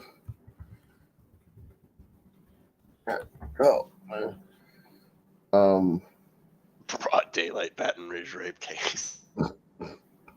Yeah, no lack of results on this one. Investigators say a young woman from. This is give y'all a backstory on this one. There's the update on this. Well, tonight investigators say a young woman from Covington killed after being hit by a car was sexually assaulted before she died. Thanks for joining us, everyone. I'm Sharice Gibson. And I'm Devin Bartolotta. For the last week, Baton Rouge police have been investigating how Madison Brooks ended up in the middle of a roadway at 3 a.m. Tonight, they say 4 young men left her there, but their lawyers are denying the allegations. Eleanor Tabone is live for us in Baton Rouge with this very, very just tragic story. Eleanor, we learned a lot about this case tonight. What can you tell us? Devin and Sharice, what we know right now is a 17-year-old, 2 18-year-olds, and a 28-year-old have all been charged with raping 19-year-old Maddie Brooks. And that's before... Man, she got lashes like a sister, man. She was hit by a car and then killed. According to police affidavit, Brooks was at Reggie's Bar at Tigerland when she met up with the 4 men. Investigators say that surveillance video shows Brooks getting into the car with them. It's then alleged... Frosted Lucky Charms. They're magically delicious. 2 of the men in the car, the 17-year-old and Kavion Washington, both had sex with her. They then dropped her off near the Pelican Lake subdivision off Burbank Drive. Man, Sunman bagging that, man. Man. Salute to the Sunman. I mean, let's just say he bagged it. Salute to Savrix, man. Savrix coming through once again, man. Sunman walk out the club with that because she was chasing him. Remember that, Hot Black? She was chasing him out the club. Yeah, this one... I don't know, man. She at the very least was making incredibly bad decisions. Lethal decisions. 5. She was then killed a short time later after she wandered into the middle of the road. 2 of the suspects' lawyer, Ronald Haley, says his clients, Kavion Washington and Lee Everett, are innocent. He says a video taken by one of the suspects shows Brooks understood what she was doing at the time. Police records show she had. She knew she was fucking with some sunmen, man. Yeah, they That got her should on be video enough. in the car too, which Yeah, she was salute getting to the into Sunman character, videotape and all that shit. But she was getting into a car with 4 sunmen. That's what she knew she was yeah, doing. I mean, you might as well put a gun to your head. I mean, listen, man. She knew what time it was, man. Hey, listen, man. You gliders, y'all just mad because she was gonna be a dirt dolphin anyway. I ain't mad man. about this one, bro. she was gonna be a dirt dolphin anyway, man. Nothing was lost here, man. Time. Police records show she had a blood alcohol rating of 0.319%. That's nearly 4 times the legal limit. But according to Louisiana law, someone that's intoxicated cannot give consent. We asked Haley about his client's actions. This is what he had to say. Take a listen. They didn't rape her. We believe that based on the evidence that we're able to view today, that one of our clients had on his. Give it up with the hair, man. Like, just at some point, you just got to get a pack of razors and go bald, man. Go Steve Wilkos out here, man. You this right here, this ain't it, my man. I'm sorry, man. It just man. I can't take you seriously, man. You just lost a potential. Yeah, no. Cloud that she was not in a drunken stupor. What they're accused with right now is 3rd-degree rape. Basically, for layman's terms, 3rd-degree rape means that you cannot consent because you're in a drunken stupor that prevents you from saying yes or no. Based on her body language, based on her words, based on what she was saying, I can sit here firmly on even ground and say that a rape did not occur that evening. Sharice and Devin, but according to the arrest affidavit, Haley's client admitted to police that, quote, she was drunk. And the report also says surveillance video shows her stumbling and falling more than once. Sharice and Devin, the 17-year-old, was booked into the East Baton Rouge Parish Juvenile Detention Center yesterday on account of 3rd-degree rape. Now, Kavion Washington also faces charges of 3rd-degree rape. Carson Carver and Everett Lee, who's the uncle of Washington, were both booked as a principal to 3rd-degree rape. Carver and Lee were in the front seat when the alleged crime happened, according to arrest records. Reporting live in Baton Rouge, Eleanor Tabone, Eyewitness News. Eleanor, thank you so much. LSU did release a statement saying in part that it appeared to take aim at the bar that served Madison and the suspect's alcohol that night, To saying, be fair, quote, this bar is what a happened to fucking Madison? shithole too, man. It you probably been? needs to be shut. Oh yeah, plenty of times. Oh wow. Yeah, it's a horrible place. I used to sit out there at like 2 a.m. and watch people fight every night. Because they close the bars at 2 a.m. in Baton Rouge. They stay open all the time in New Orleans, but in Baton Rouge, it's like everywhere else. Oh wow. Oh wow. Damn. That's crazy. Yeah, so it was a new I read something today about it was some update in this case. What's her name? Maddie? Madison Brooks, I think. Madison Brooks, yeah. Madison Brooks. I saw something in the paper today, man. It was something they were talking about, man. Oh God, they're gonna fucking punish everybody. Okay, that's what it is.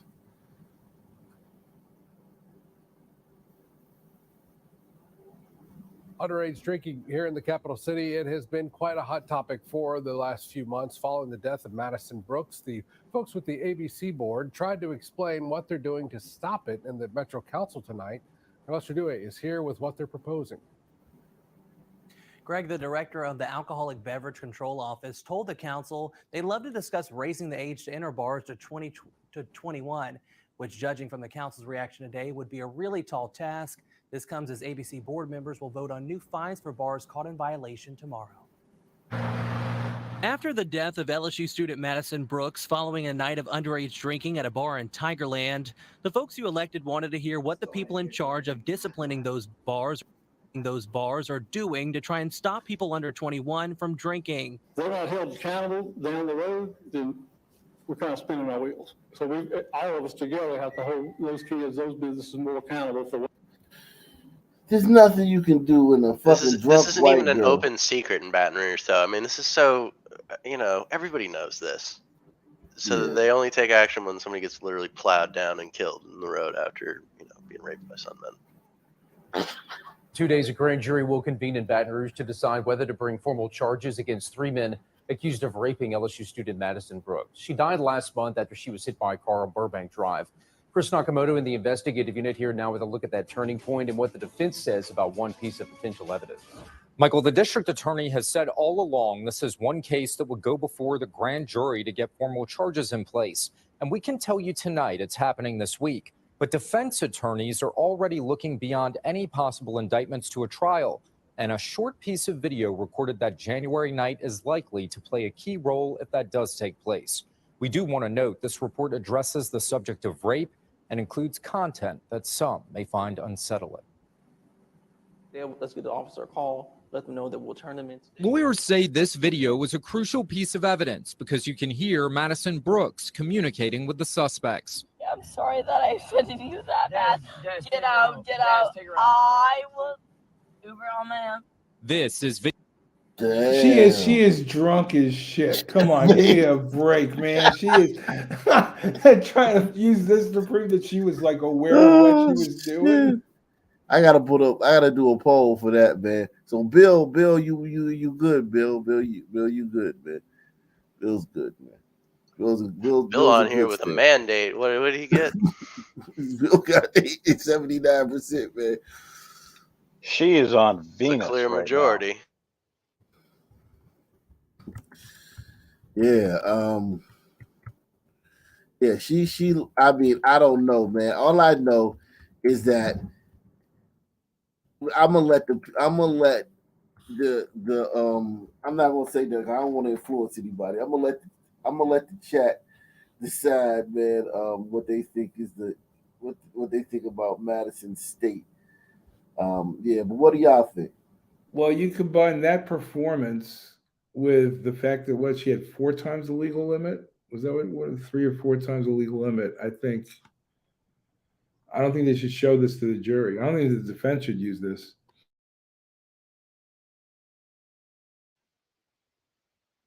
Yeah, if the defense uses this at all, they're getting convicted. Well, the weight of the white supremacist justice system in Baton Rouge is going to crash down on them with the force of 1,000 suns, if you'll excuse the expression. Yeah, I mean, their sons, so it's going to be like, they're going to play the race card. They're going to play because she's a white woman. And one of them's a juvenile, so he's not going to get anything. Well, that's the one who did the rape, one of the ones who was allegedly raped her. But they're going to do the race thing.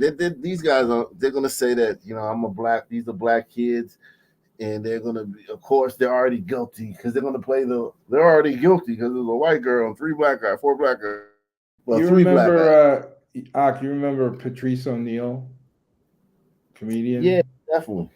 So he had a routine where he said whenever he was out walking and he walked past some pretty white blonde girl, he said, "Oh, I hope nothing happens to that pretty white girl." And then he would proceed to go into every store along the way and buy something with his credit card just to prove that where he was. It's crazy, things that never happened for 500, Alex. But yeah, this is an interesting tape. She says so now we're getting some insight to why they may have put her out or why she may have exited the vehicle. Evidence because you can hear Madison Brooks communicating with the suspects. I'm sorry that I offended you that bad. Get out. I will. So this is after she already either gave somebody some head or gave somebody some ass. So she's getting out. So she's already gotten her back blown. I don't know how she got her back blown. I think this was a head. This was some fellatio. Because how could she get her back blown out? And it's like a fucking clown car, man. What's going on here, man? How does it work? it was oral sex. So she gave the son man some head. But then the son man politely asked her to leave. But she's apologizing, so it obviously wasn't very good. Yeah, exactly. It was a lot of teeth involved. And son man, he got upset, and so I mean, you just ruined your ride home, man. I mean, shit. We were going to take you home, but it took me too long to come. So I'm sorry. It's a tragedy. I mean, it's terrible that she. I hate to. I don't want to sound crass like that, but I guess I did. It's a crucial piece of evidence because you can hear Madison Brooks communicating with the suspects. I'm sorry that I offended you that bad. Get out. I will Uber on my own. This is video of LSU student Maddie Brooks taken inside the vehicle on January 15th. Dad, I'm not for nothing, man. In her pictures, she looks like a very good looking. A lot of I bet it's glider dudes on campus that were fucking dreaming about her, wanting to fucking marry her and shit. And she's in the fucking clown car with a bunch of sun thugs and shit, giving head and shit in front of other people and shit. She wasn't gonna give gliders the time of day, man. Wokeness is a virus. I don't know if it's wokeness. I think that's what she liked, man. Well, her three other glider girlfriends said, "Fuck that, we're not getting in that car," and left her. So, well, there wasn't any room in that car, man. It's like 10 people in the car. And she's giving head and shit. Listen, she likes Sunman, man. Listen, I'm a Sunman, man. Oh, no, I've been facts. around, man. It ain't no fucking wokeness. She like our swag, man. Can I get some words in the chat? They like our swag, man. They like the way we, especially we more bolder. We'll come up. We'll cold approach. We'll tell you how we feeling, or like how fine you is and shit like that. You know what I'm saying? Yeah, a lot of the gliders probably didn't approach and say, "Hey, what's going on?" Because she's so. You cold approach, and then you'll be cold when you depart. Yeah, more than likely. She like the sun man. Listen, man, you can't. Even though we joke a lot here, it is real though. Sunmen, man, we do got away with women, man. I will say that, man. As a sun man, we do have a way with women, man. It's not like a fucking. It's not a myth, man. We got away with women in multiple ways. You know what I'm saying? So it's like there is. I have to give her that, like. Well, like you said the other day, is sun men don't give a fuck if they say no, okay, we'll go on to the next one, and they sense that, so they like, oh well, he's gonna go on to the next one if I don't commit right now. Boom, done. But also if you have enough confidence, you ask enough, you're gonna get a yes at some point. But some men have oozing with confidence. Right, exactly. So if you have the confidence and you're willing to just put it out there, you're gonna get a yes at some point. A lot of some men have confidence, and there's no reason for them to have confidence, but they got a bunch of it. And she was apologizing because she didn't live up to their expectations, man. Right, and she wanted to. She no one held her out. You see the guy, he was letting her out. They let her out. Obviously, obviously they let her out. But this girl. She said, "I'll call an Uber on my own." I mean, like, I don't know, man. For being 0.308 or whatever, that's I would expect a little bit less than that, honestly. Yeah. No. She probably, if she would have lived through the night, she would. This ain't her first time drinking all night. This ain't her first time with 0.308. I'll tell you that much. Yeah. She's got some experience with this, Yeah, you're not still conscious at a 310 if you don't have. I'm 6'3" and 220, man, and I'd be having serious trouble at that point. Right. Yeah, man. I don't think she got hit by a car. I think it was her crushing father's disappointment that fucking killed that girl. Yeah, listen, man. Like this girl's thinking about her dad, and she's in a clown car with a bunch of sunmen. Yeah, right. This is video of LSU student Maddie Brooks taken inside the vehicle on January 15th. I'm sorry that your feelings got hurt. When police say she was raped after a night of drinking at an off-campus bar. Defense lawyers released it to I know why that other sunman's feelings was hurt, because she gave one guy head, and the other guy, listen, I'm just be real with you. Sunmen is usually, in a situation like this, it's usually a trained situation or a pass. It's like DJ Unk said, divide the pussy up and let everybody hit it. Yeah, that's how we roll, man. And I'm a son, man, and I've been parts of many of these, man. That's how we roll, man. I know gliders, frat boys roll like that too, don't y'all? Huh? Not me. But you know, I ain't a frat boy though, so. is that how the gliders roll though? Like yeah, presumably some of them. it I'm ain't no sure. fun if the homies can't have none, especially in a situation I think like it's this. less prevalent than with some people. I'll say that much. Oh yeah, this situation. If you was the only one to get some, you would get roasted all night for saving, man. You saved her, man. You saving these hoes, man. You saving these hoes. Yeah, man. She was for the team, man. You tried to save her, man. You try and wipe up all the other. Man, something would roast you, man. If the other guys didn't get none, man. You would have to try to convince her to give everybody off, man. That's just how Maybe we that's roll, what. man. Well, yeah, but they obviously have some kind of DNA evidence that at least 3 of them did something with her. That must be what it is, right? Yeah. This is how we roll, man. LSU student Maddie Brooks taken inside the vehicle on January 15th. I'm sorry that your feelings got hurt. When police say she was raped after a night of drinking at an off-campus bar. Defense lawyers released it to WBRZ. Tell me, how did you hit this girl in the car? Telling us the 3 men and 1 teenage minor in the car recorded it after 2 of them. That means a glider, man. That means a glider. That's Justin Bieber right there, man. Yeah, man. John B, man. 1 teenage minor in the car recorded it after 2 of them had sex with her. Brooks died shortly after this video was taken. Another video previously seen shows Brooks leaving the Tigerland bar Reggie's, headed for the suspect's car. Chasing them, god damn. She looked like fucking Carl Lewis right there, man. Sure 40 time, man. Look at this. NFL scouts, I hope you watching, man. Look at this fucking chick run, man. Another video previously seen shows Brooks leaving the Tigerland bar Reggie's, headed for the suspect's car. God damn. Looking like a bolt of lightning, man. Chasing after them sunmen, man. You know, but the fact that there was a glider in there really gives me hope. Yeah, right? man. That it could be that we could have common ground at some point. Yeah, man. She wanted it, man. She didn't want to die, but she wanted to be in that car, man. I don't know what. I can't go any past that. I can just say, drunk out of her mind, 3:00 in the morning, she wanted to be in that car. And Now, look, she's moving fast. Like, I think what must have happened is she must have like stepped out into the road right as some guy was making a right turn or something like that. You know, it happened real quick. Probably wasn't like he fucking ran her down in the middle of the road. You told when she died. Yeah. Because look, I mean, she's going quick, so she's probably like walking all huffed up, waiting for her Uber. I know, but when she exited the vehicle, this is getting into the car, yeah. Right, but she was looking.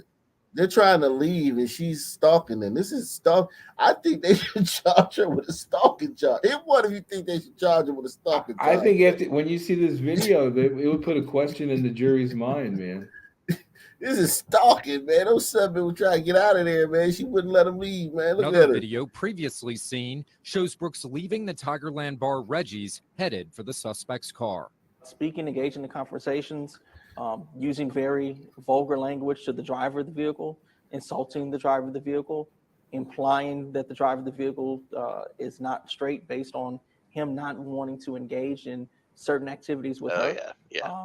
So she was for the team, and the driver was like, "Nah, I'm good." They're gonna play this video at the trial, and it's gonna fucking disgust the jury, and they're not gonna be able to, in their good conscience, to press it on these guys. She's what, calling the guy gay? Isn't that like really taboo nowadays? Like, yeah, she's doing the sister thing. Well, you must be gay because you ain't want to hit it with 3 other dudes. Yeah, man. So she's fucked up his pronouns, man.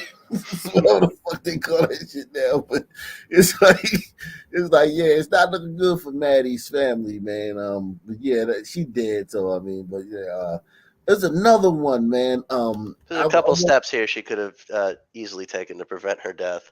This is going to be rough on her dad, man. It's like He needs A couple definitely steps she admit could have poo-poo. taken, as in having basically a designated driver, designated cock blocker that would prevent them from going crazy. ditched them. She ditched them back in the bar. She probably ditched her friends back in the bar for these guys. Maybe we don't know. Let's see this one. The Paige Rice Camera Initiative is making some progress. The project, launched in honor of the shooting victims, 3-year-old Devin Page Jr. and LSU student Allison Rice. Our Miranda Thomas is here with what we learned today. Miranda. Greg, today the Page and Rice family both agree these cameras are a great step toward reducing crime. Now, the purpose of the cameras are to assist law enforcement and also support public safety. Investigators are hoping to decrease retaliation and shootings. You know who that is? That mural is right here on the store, right? Yeah, it's Alton Starling. Goddamn. Say his name, Mark. A career criminal. Yeah. A pedophile. Like that, like this one was. And by the looks of it, a victim of inbreeding. Yeah, he make Floyd look like he make Floyd look like Mossy, man. This guy right here, real man. long. This guy was bad dude, man. He got a mural, man. Damn. Public safety. Investigators are hoping to decrease retaliation and shootings and crime. The Live Like Allie Foundation purchased 2 cameras for this initiative. One will be installed near the spot Allie was killed on Government Street. This one unveiled today at the Triple S Food Mart, which is not far from 3-year-old Devin Page's home. You may remember when he was shot and killed, he was asleep in his own bed. It's gut-wrenching, it's hurtful, but we're trying to take our pain and move it into purpose. I wish the cameras had been here before this happened to my grandbaby, but hopefully this will prevent it from happening to someone else. Good thing the murdered glider girl paid for it. You said what? Good thing that murdered glider girl's parents paid for them, sister. Is that what happened here? Yeah, that they were paid for by the other girl, not the one in the left photo. Jesus Christ. To someone else. It was important to us to kind of get everybody's attention that we're willing to participate and support these, and hopefully that would rally, other businesses and community to get involved. But some man blew his daughter's brains out at a train stop. Claim the lives of Allie and Devin remain unsolved. As of now, more than 50 of these cameras have been purchased. We are told they will be placed in multiple areas of Baton Rouge. In Black communities. They'll be You placed. have shown us videos of them doing this with a fucking cop standing there. Do they really think they're going to give a shit if somebody's got it on camera? I think this is just. No, they won't, but at least we'll be able to try to arrest them and incarcerate them forever. This doesn't prevent it. No, I agree with you, Bill. This doesn't prevent anything. I mean, nothing. But it does help on the back end, man. The total cost for installing these cameras through the Page Rice Camera Initiative is $2,600. Any additional proceeds will go toward funding additional cameras in high crime areas. This girl, man, I hate what happened to this girl, man. I hate that this girl, Allison Rice, man, what happened to her, man. It's just so fucking sad, man. Let me show y'all, man. If y'all forgot, man, this was a couple months ago, man. This is not that long ago, man, when this happened. When I first saw the Maddie Brooke thing, I thought they were talking about this girl got sexually assaulted. I was like, Jesus Christ, you gotta be kidding me. Yo, this is bad. This is a man. hard one, man. Yeah, this is a bad one. Thanks for joining us here on News Nation Rush Hour. I'm Nicole Burley. And now to the killing of a senior at LSU and the manhunt for whomever is responsible. Police say Allison Rice was sitting inside her car in Baton Rouge, just a few miles from campus, when it was sprayed with bullets. Rice did not survive. And days later, they are still. So she got done like Paul Castellano. I'm thinking mistaken identity or that or petty crime, robbery. Or no, this is no robbery. I'm thinking mistaken identity, or either she was driving too slow. You know how some men, when you drive too slow, you cut her off, cut him. You know what I'm saying? I just did a story the other day, man. They executed a brother. You saw that one, right? And Yeah. Well, yeah. that's for sure, like that. But I think I heard that they was stopped at a train stop, which in Baton Rouge they have a couple lines running through there, so that's not uncommon. So yeah, we'll see, man. What's this? With bullets. Rice did not survive. And days later, they are still trying to figure out a motive. News Nation's Marky Martin joins us live. And Mark, you spoke with Allison's family, and they are understandably desperate for answers. Yeah, Nicole, they are shocked and they are devastated that this could have happened to one of their own family members. 21-year-old Allison Rice was found shot to death inside of her car in downtown Baton Rouge, and her murder happening just 3 miles away from LSU where she attended. As you mentioned, this happened Friday morning, and 4 days later, there are still no answers. Tonight, Baton Rouge police continue their And now 6 months, 5 months later, there's still no answers. But yeah, this is investigation into the murder of LSU student Allison Rice. The 21-year-old was returning from an arcade around 2 o'clock Friday morning when she was shot to death multiple times inside her car. The gunman and their motive both remain a mystery. The family distraught over who could have killed a young woman whose love of life they call contagious. We can narrow it down for you. And I'm going to wake up at 8:30 tomorrow and have coffee with my lovely roommates because that's just what I want to do. It's a hole that will never be filled. Rice's Uncle Mike spoke with News Nation today. He says the family has been given no answers. Allie had no bad blood, no enemies. We truly think it's a random act of violence. Some monsters just take the life of some poor, pure, innocent child. At the time of Rice's shooting, police believe the LSU senior was stopped waiting for a train to pass. We'll reach out to the train company to see if they had a train stopped on the track at that particular time. Mistaken identity, man.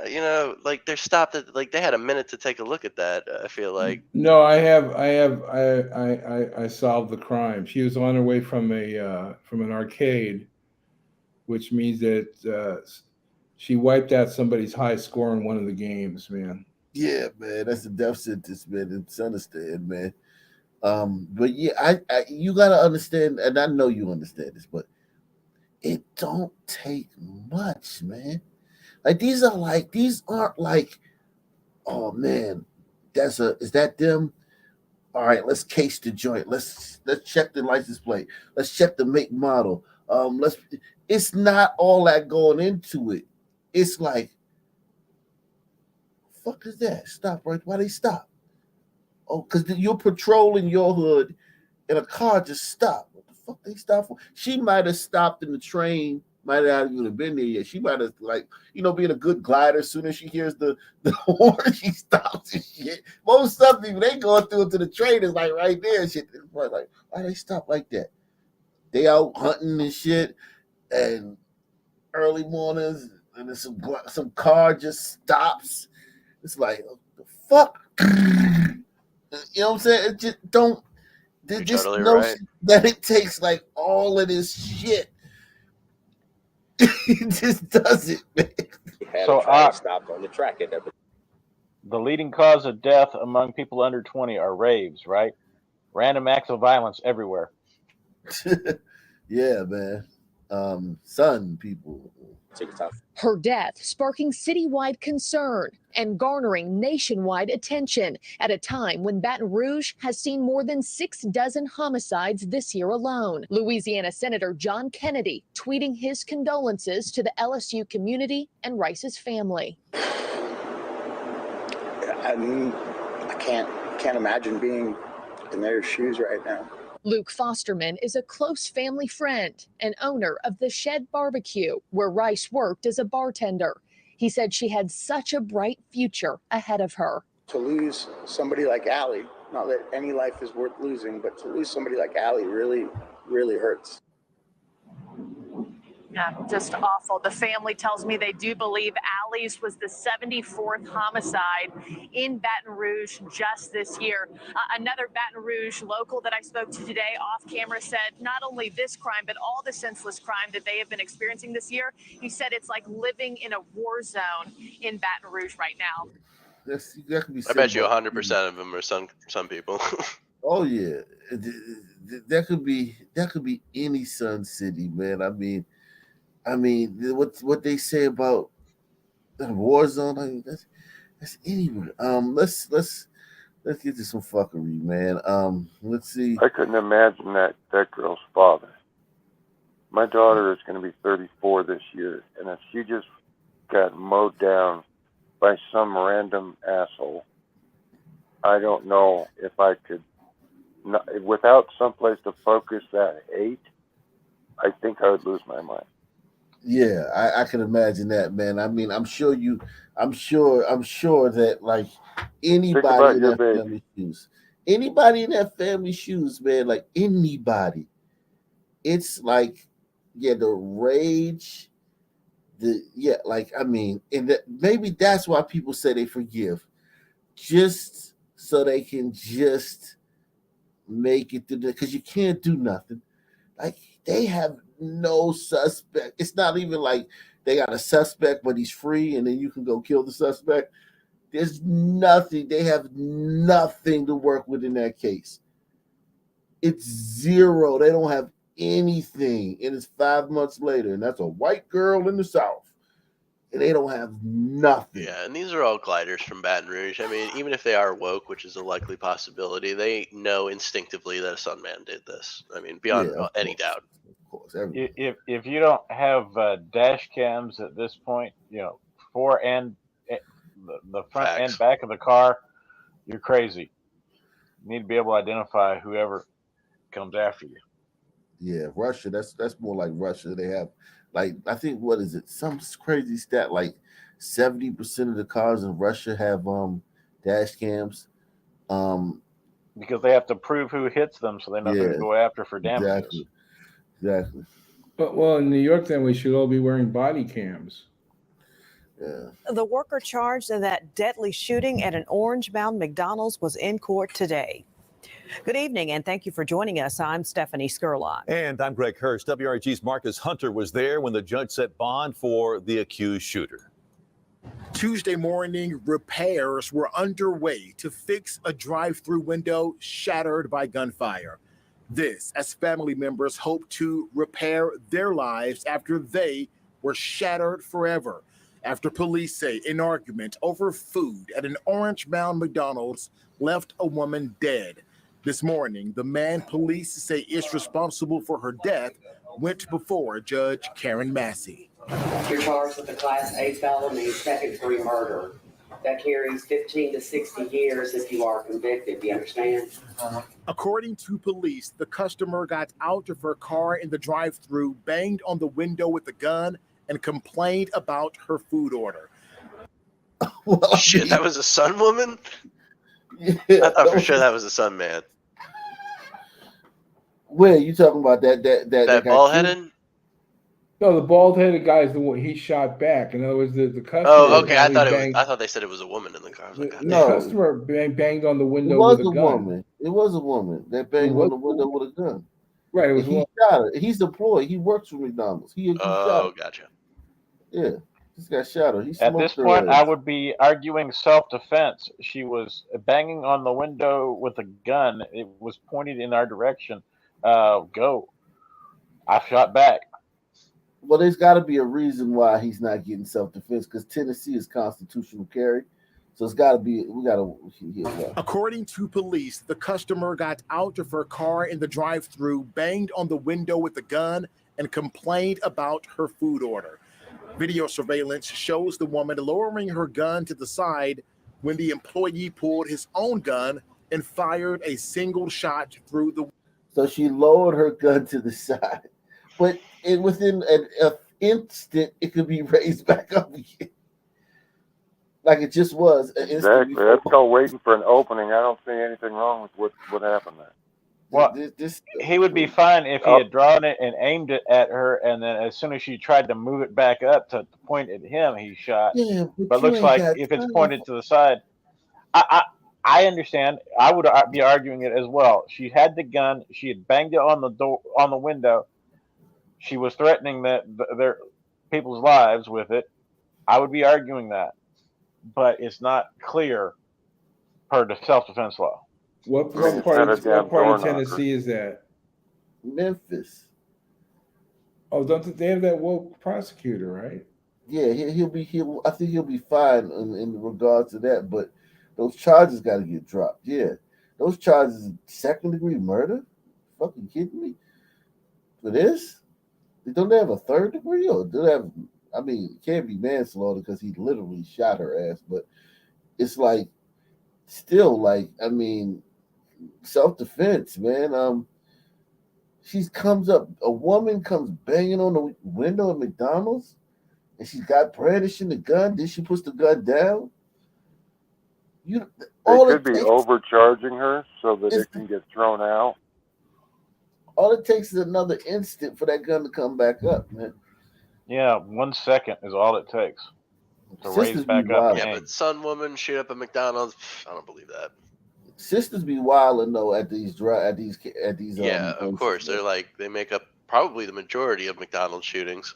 Yeah. Employee pulled his own gun and fired a single shot through the window. The bullet hit the customer in the chest and she died. Police identified that woman as Shantiva Gray for the crime. Shantiva Gray. So he shot one time.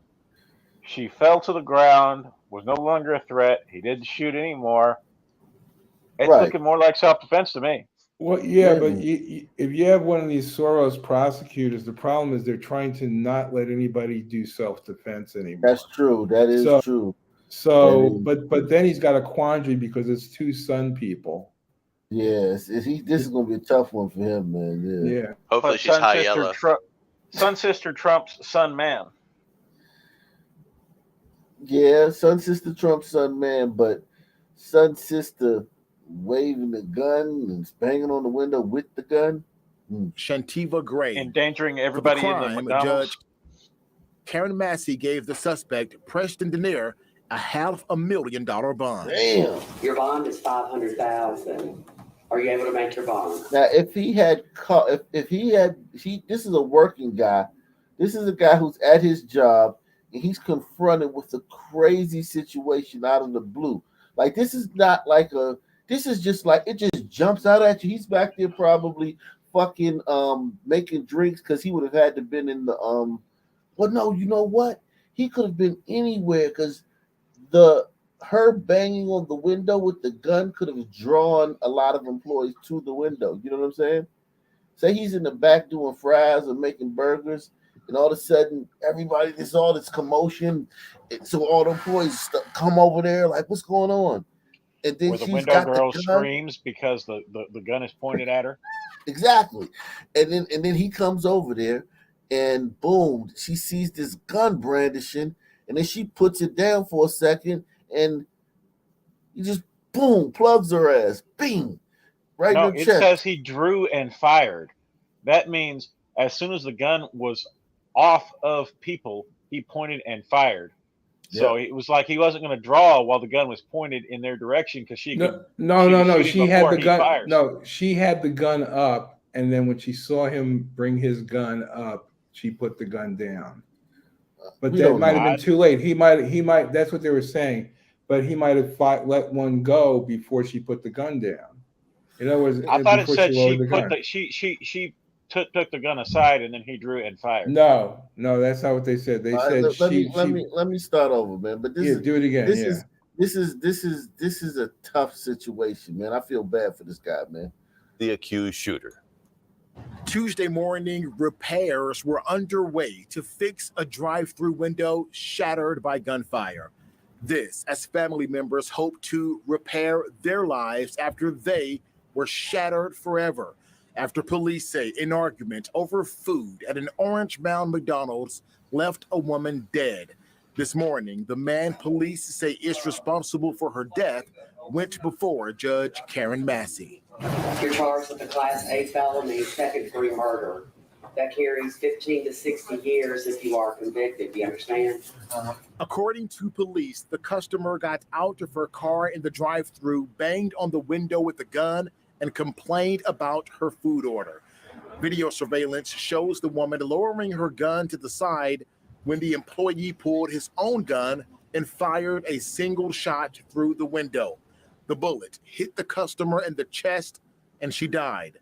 Police identified that woman as Shantiva Gray. For the crime, Judge Karen Massey gave the suspect, Preston Denier, a $500,000 bond. Your bond is $500,000. Are you able to make your bond? After he told the judge he could not afford a lawyer, he had a brief conversation with someone from the public defender's office, and they said they had someone who wanted to step up and take the case and was going to meet with him later today. We'll accept that appointment. Mr. Glover Wright is going to be assigned to this case, and he's asking that Donna holds Mr. Diener for his lady. Denier is also charged with being a convicted felon in possession of a handgun. He also had a warrant for a domestic assault from a previous incident. In downtown Memphis, Marcus Hunter, WREG News. Well, That's normal Sunman stuff, though. That changes All that everything. shit's separate. All that shit's a separate crime. He wasn't legally in possession of the gun that he used to kill the woman. I think he's in trouble. That actually has You're nothing still to allowed do. to defend yourself. That actually has nothing to do with self-defense law. That's You true. are allowed, even if you are in illegal possession of a gun, you just get charged with illegal possession of a gun, as we found with Bernie Getz. Exactly. You're allowed to defend yourself. Yep.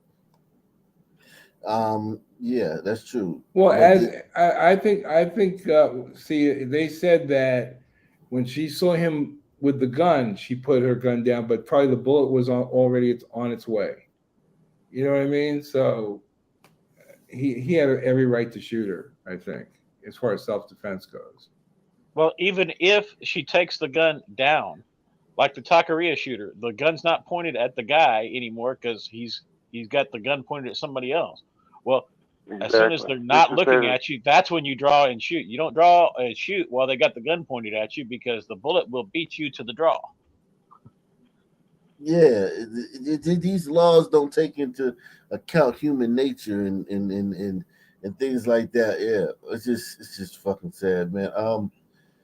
Well, you did say $500,000 bond.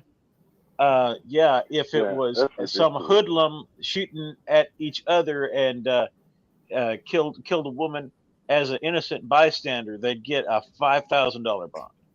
A $300 bond and a pat on the head. Exactly. Shit, man. Tough break, man. That guy's life was fine until Bullshika entered it, man.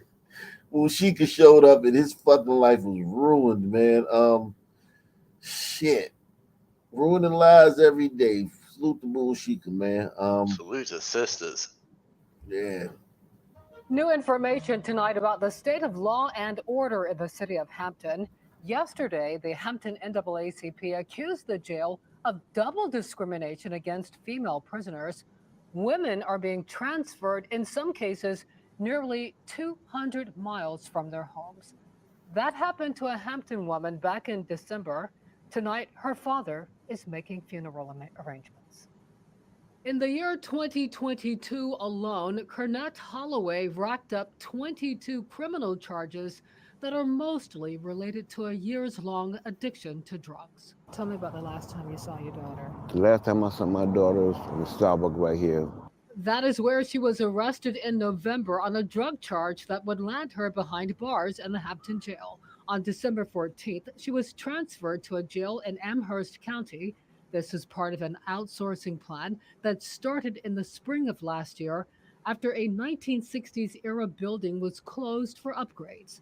A jail spokesperson said inmates are transferred to jurisdictions outside the Hampton Roads area due to bed space availability. We currently have 173 inmates housed in other jurisdictions. On February 3rd, Holloway was found dead in a jurisdiction that's nearly 200 miles from her home. Her father, who says he was not told about the move in advance, clutches a note Holloway penned the day before she died. The cause of death is pending. Her father suspects foul play. I help me sleep. My heart hurts at nighttime. I miss all the pieces. Holloway's remains are in storage at a local funeral home. That's a black problem, man. You in jail and they ain't treating you right in jail. Like, that's a black problem. So there's only so many bed spaces for women's prisons in certain areas. So they have to go other areas because they don't anticipate so many women being in prison. Yeah, system wasn't built for it. System is not built for this many sisters go to prison. But as the last story showed you, there are reasons for that. Salute to Deluxe 247, aka Cal Rookin, aka the real MVP, coming through once again. Salute to DVK, man. He says, "Hey, could you please give TSM and PN their wrench?" I didn't take TSM's wrench. When did I take TSM's wrench? I think what happened was you switched from doing Ock Nation TV, and some people are wrenched up there that aren't wrenched up here. That's what I thought it might be. Oh, that's probably what it is. TSM don't have a wrench over here. Yeah, I didn't take TSM's wrench, man. I don't know what you're talking about, man. PN was talking shit, man. Talking shit about me, man. I don't mind y'all clowning me, man. But she was talking, whoever the fuck it is, they was talking shit about it. Like they was like trying to turn the fucking people against me and shit. Like, god damn, man. The fuck I do. But yeah, TSM, he cool, man. TSM cool. The worker charged in that deadly TSM's wrench.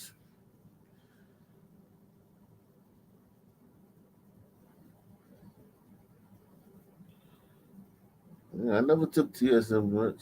I don't know what happened with that, but anyway, back on, man. Let me see. Yeah, make sure you hit that PayPal, Cash App, Super Chat. Support the channel, man.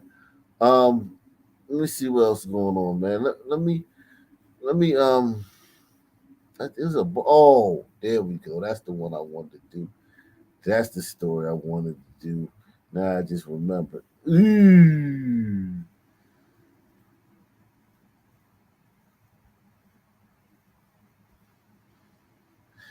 Isn't it funny that some people always talk about safe spaces, right? Safe spaces. And McDonald's isn't safe, and now courtrooms aren't safe. And we begin this Friday night with serious safety concerns at the Marion County Criminal Justice Center. All of this after a brawl broke out in a courtroom during a paternity suit. That fight ended with 2 family members getting arrested and the potential for more arrests in the future. Our Rachel Krause has been digging into this issue for us tonight. So, Rachel, what did you find out? Well, Scott, what started as a heated argument quickly turned violent, and video shows the fight inside paternity court was not immediately stopped by either courtroom staff or sheriff's deputies in the courthouse. This is video taken inside the Marion County Criminal Justice Center Thursday morning. It was sent to 13 News earlier this afternoon, and we're not going to show you the whole video. It lasts 56 seconds. In it, a heated argument quickly turns to screaming, and then an all-out brawl, with one person throwing a chair and another person throwing a computer monitor. The Marion County Sheriff's... And race doesn't exist, man. Race is a social construct. We're all exactly the same. Yeah, man. It's all environmental.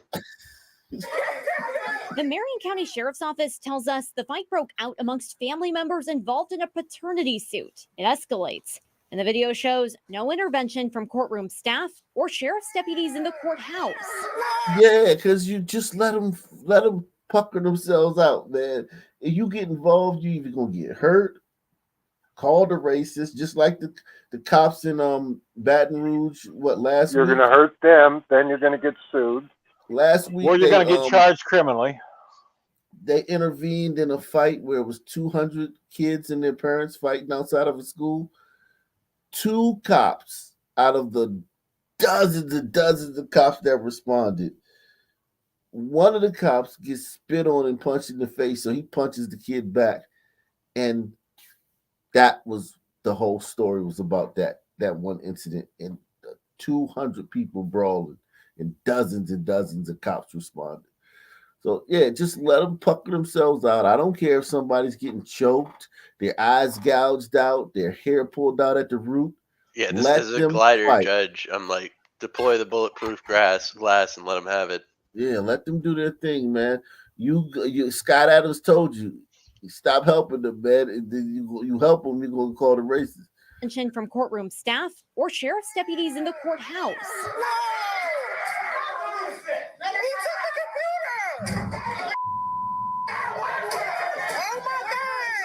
I reached out to the sheriff's office this afternoon about how this fight was able to happen at all. They tell me it's an open investigation, but that lack of staffing has been a challenge. They sent over a statement saying, it's no secret that the sheriff's office has been and continues to be seriously short-staffed. It goes on to say that in the future, the Indiana Law Enforcement Academy will be providing standardized training and higher pay, hopefully helping them recruit new deputies. The sheriff's office says 2 family members were arrested, and criminal charges are being recommended for at least 2 more family members involved in the fight. I reached out to the Marion County Superior Court Administrator about potential safety concerns for judges and courtroom staff following this incident. They tell me the responsibility for courtroom security falls to the sheriff's office. Krishawn Holloway and Mercedes Beck are facing preliminary charges of resisting law enforcement. They were booked into the Marion County Jail. Jail records show Holloway will be in court on these charges Monday morning. Beck is due in court March 23rd. Rachel Krause, 13 News. And this Maybe we need to morning, sentence an them to Narfel the Garlock. It's a Indianapolis man Coneheads is reference. expected to appear before a judge following a fight Yes. during a paternity hearing that broke out inside a Marion Lord, it County was a courtroom. paternity So hearing. that fight is now raising concerns about safety inside the Marion County Criminal Justice Center. Matthew Foltz is actually joining us live with what we know about. There's nothing that can be done. But how do you stop that from happening? I mean, without inconveniencing everyone else. There's no way to stop that from happening. Segregation? Yeah, but even in that case, most people do not fight in court. So you can't stop that from happening. That's just, I mean, let's be real. Some people don't fight in court. So this is. You can stop it, right? It's just going to take harsh punishment, and but that's not going to stop it. That's only going to be the punishment after it happens. That won't stop it from happening. Well, if you go in court and you start a brawl and you got 10 lashes, that would stop a lot of it, because you're like, Yeah, oh go shit, Starship we don't want Troopers 10 on 'em, that might lashes. work. Yeah, lashes always work. Lashes are the answer to all this shit. Give me another city, man. Give me a city. Let's see what's going on here in the world. So I had a thought about that, is if we did some corporal punishment and you only had to have a clear and convincing evidence, about 75% rather than beyond a reasonable doubt, in order to sentence them to that, we could unburden the courts a little bit and award some corporal punishment. We need to check out that Philadelphia Swiss cheese over there, man. Philadelphia, oh God. Jesus. Shout out to John Guile, man. John Guile be keeping me up abreast on all this shit. Philadelphia is a fucking shithole. And it just is what it is, man. And a warning tonight. Watch out the next time a stranger starts chatting you up at the store. Police say they are not being friendly. They are targeting you. Shawnette Wilson reports tonight from Tredyffrin Township with the warning signs and the thieves that police are looking for right now. It's easy to not think about it sometimes. Conchita Sawyer is talking about the habit some women have of leaving their purse open or unattended while shopping. Leave their pocketbook in the cart and then they'll walk away and start looking at certain things in the store. I have seen that done. Different police say it happens in spurts, but around the county, it's been picking up over the last month. We got reports of people that were noticing that their wallets were missing from their purses, mainly females. Police provided these surveillance pictures from 2 locations. This one shows 3 suspects who investigators... Glider. That's a glider. Possible tiger in the foreground, but who knows? That's an own breeder. Maybe, yeah. If there's a male that has a wallet missing from a purse, they deserve to have their purse stolen. Right. This one shows 3 suspects who investigators believe worked together in a theft on February 13th at TJ Maxx in Gateway Shopping Center. And these 2 suspects, police believe worked together too on an incident March 8th, also at the TJ Maxx. One person will approach the individual and just engage them in casual conversation. While they do that, the other person comes up behind and takes the wallet out of the purse. Police say incidents have also happened at Acme and Paoli, and most recently at Trader Joe's and Panera Bread at Gateway Shopping Center. The thieves use the victims' credit cards to make large purchases or buy a lot of gift cards, then sell them. I had my wallet in my pocket, but I keep my hand on my wallet in my pocket. Janine Moloch, leaving TJ Maxx this evening, said stores should make customers aware. It doesn't surprise me. I think that there isn't more notification to the women shoppers that this is occurring is more problematic for me. Here's another look at the suspects. The warning, be alert and be careful. You never know who's lurking around, seeking to do whatever, trying to get over, get something for nothing. And Shawnette adds that detectives are sharing information with other police departments to see if the case. Oh, God. Yeah. So At least they're only using classic pickpocket tactics, and they're not, assaulting people. That's a plus. Yeah, at least they're not hitting people in the back of the head with a brick and then like stealing their stuff. Yeah. How many of these scumbags would have to get smoked and have no charges pressed on the shooter before this shit would stop, you think? I mean, well, for a pickpocket, you wouldn't have self-defense for that. Yeah. For shooting them, you might have. No, I'm just saying, right. You might have self-defense for physically assaulting them. Robbery, whatever. You can defend your life with it. And somebody mentioned Bernie Getz. When Bernie Getz smoked those kids, crime went down 70% in the subway until he turned himself in. That was just one instance. Yeah, it was crazy. It was like a light switch. I've read stuff on it. But that's media driven too. The media has to cover. The media covered that. That story took on a life of its own. These stories are just local stories that get like maybe 1,000 views on the local news station. 30 seconds of airtime and then they're done. Gone. Right now, a 15-year-old boy is dead. Police say chased by his killers and shot 10 times just blocks from a school. And Chris, we talk about the gun violence crisis almost every night here, but to have victims this young is upsetting. It is sad.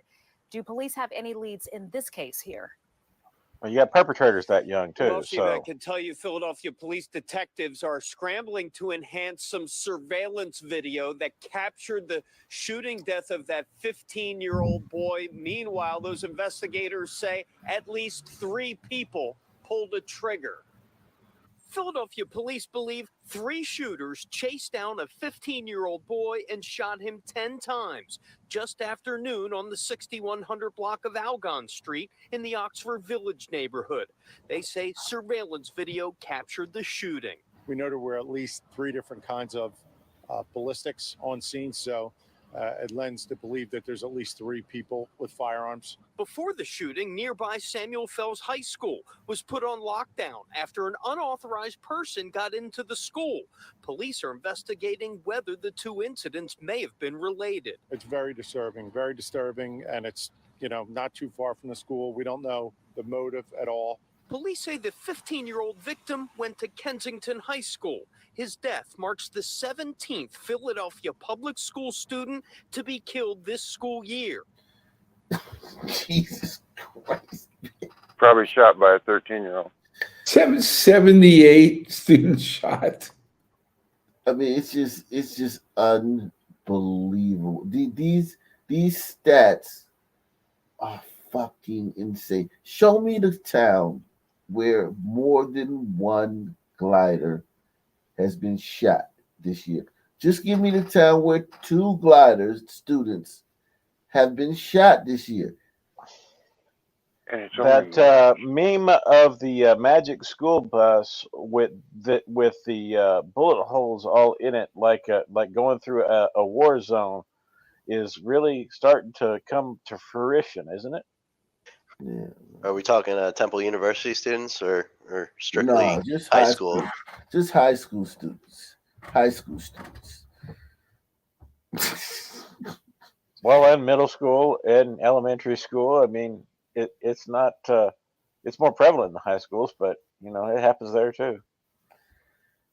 Just insane that they say these numbers, and these numbers are like every city. Like per capita, it's the same probably in New Orleans.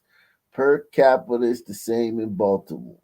Per capita, it's the same in New York. How many students got shot in New York today? 3.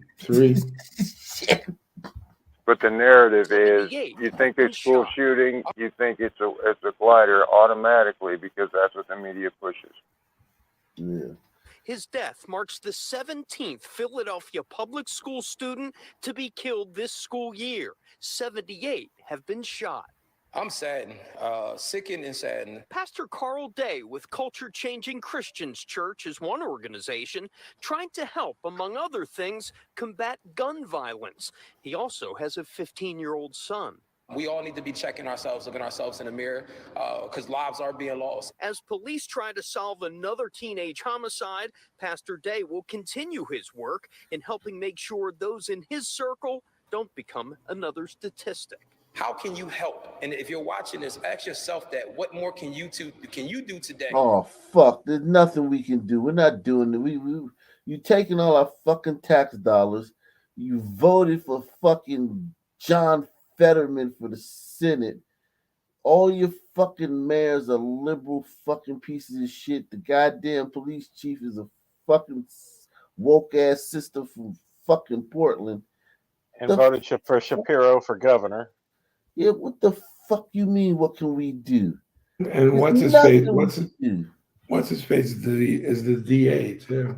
Yeah, Chris, there's nothing we can do. There's nothing you can do. Gliders, stop this. They created anarchy, and then they sit back and go, what happened? Don't let these sons, gliders, don't let these sons Jedi mind trick you with this what more can you do shit. There's absolutely nothing you can fucking do to change this, man.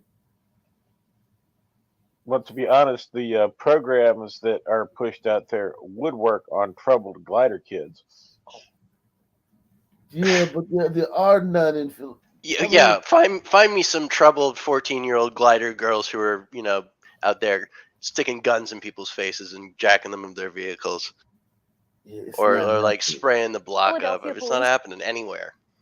Even that one glider who killed that fucking Sun cop at Temple a couple weeks ago, that shit is such a one-off that you can't even fucking address it because it drowns in a swamp full of fucking sun crime. Philadelphia police well, he was a also wannabe investigating sun the latest crime murder in the man. city. The deadly shooting happened a little before midnight on the 3400 block of North 16th Street in Tioga.